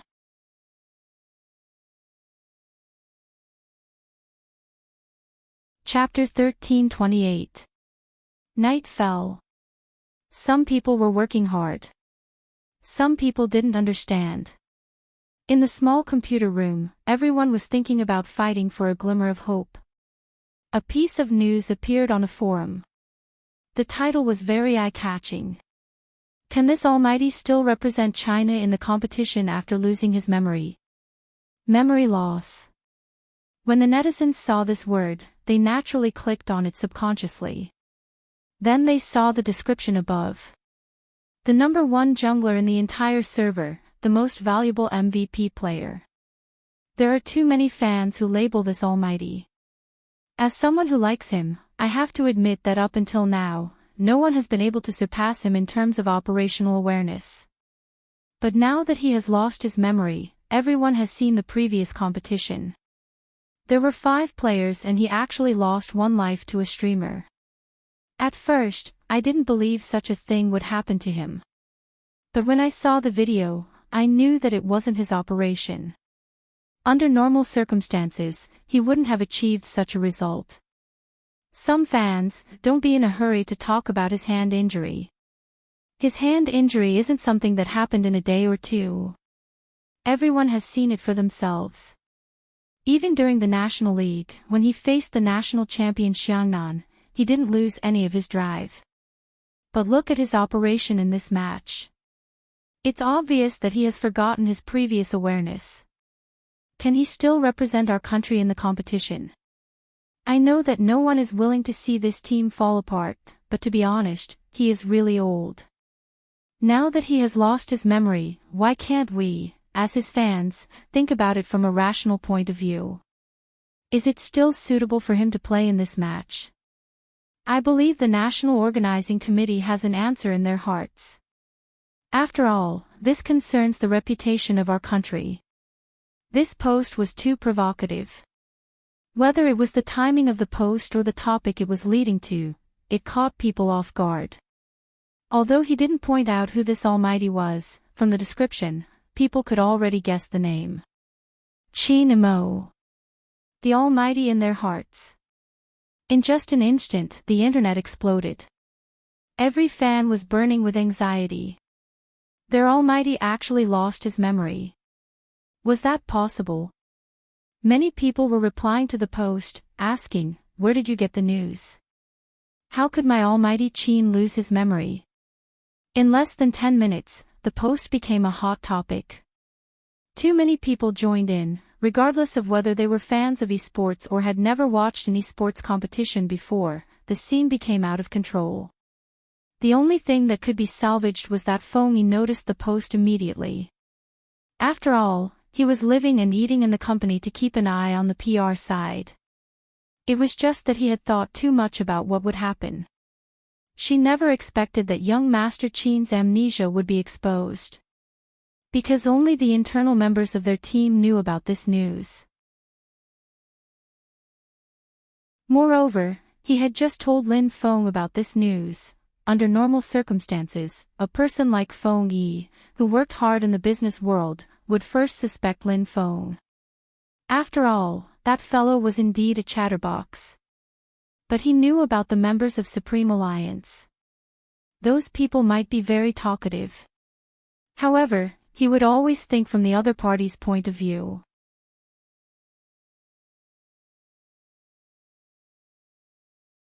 Chapter 1329. Moreover, it was a waste of time to think about who had leaked the secret. What he needed to do now was to salvage the situation. Fengyi clicked on the mouse, reading the post 3 times. From the moment it was released until now, it had been problematic at every point. Firstly, it was the timing that the person had chosen. It was published in the wee hours. At this time, most of the people online were netizens. The company was basically in a state of rest. If he hadn't been mentally prepared, he wouldn't have seen this post. Secondly, if it had only been about young Master Qin's amnesia, it would have caused an uproar. But without the guidance at the back, he had other ways to deal with it. Supreme Alliance had never found excuses to evade anything. If the fans wanted to know, they could ask the officials directly. But the person who made the post didn't just want to expose young Master Qin's amnesia, the crux was the latter point. It involved the country's reputation, which would definitely make people feel that this matter had to be resolved. This wasn't a post made by a fan. A fan wouldn't do such a thing. Fengyi frowned. He didn't expect the committee to not care about this matter. Even if they hadn't cared in the past, with the influence of the internet, the committee would have their own considerations. Fengyi stood up. His first reaction was to use all his connections. He didn't care about the time anymore, dialing a string of numbers. "Hello, Boss Lee. It's like this, there's something. It was hard for anyone to imagine that there would be a day when the person known as the Smiling Fox would use such a pleading tone to talk to someone. But before he could finish, the person on the other end of the line interrupted him. Little Fong, I saw the incident with Supreme Alliance. Boss Chin's amnesia is a huge matter, how dare you hide it? It's not that I want to criticize you, but why are you getting worse and worse? It's such a huge piece of news, it's impossible for me not to expose it. I've given you enough face, so don't call me anymore. He wasn't calling Boss Fong warmly, but Little Fong. Fong Yi's fingers froze when he heard the busy tone. The little assistant had woken up as well, watching from the side. Her eyes reddened instantly. What she didn't expect was that the man standing in front of the desk didn't pause at all and made a second call. Again and again, he was rejected and even mocked. In the end, someone finally agreed to talk to the organizing committee, but it was just a casual talk. The little assistant looked at CEO Fong, who reached out to tug open his collar and felt that it was too difficult. How could he still smile when it was so difficult? Thank you, Mr. Zhang. I'll treat you to a drink later. After Fong Yi hung up, the assistant walked over and saw him light a cigarette. She called out, CEO Fong. Fong Yi acted as if he hadn't heard anything, obviously thinking about something else. The young assistant raised her voice. How did you do it? What? Like now, I can endure those things. Fong Yi paused, his thin lips curving upwards. Back when Supreme Alliance was first established, we encountered a lot of such incidents. We are an esports company that deals with the internet. Back then, no one admitted that Supreme Alliance could become popular. We only relied on young Master Qin's face to pull in many resources. Compared to then, things are better now. You call this better? The little assistant didn't understand. Fong Yi chuckled. Of course it's better. Now, we are a team that won't embarrass anyone on the battlefield. It's been 3 years and we still have the fans that have been following Supreme Alliance for 3 years.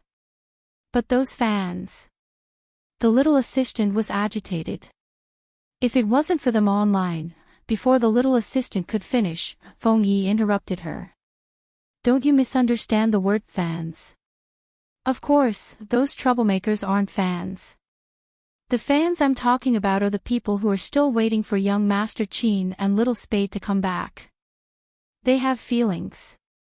Feelings are a mysterious thing, but everyone will think about it in the dead of night. There is a group of people who, even if they are scarred, broken, and no longer perfect, they will still be able to see them. But what they want to see the most is this group of people, a team that doesn't have a single member. The little assistant was almost disheartened after reading so many replies. Do such fans exist? Yes.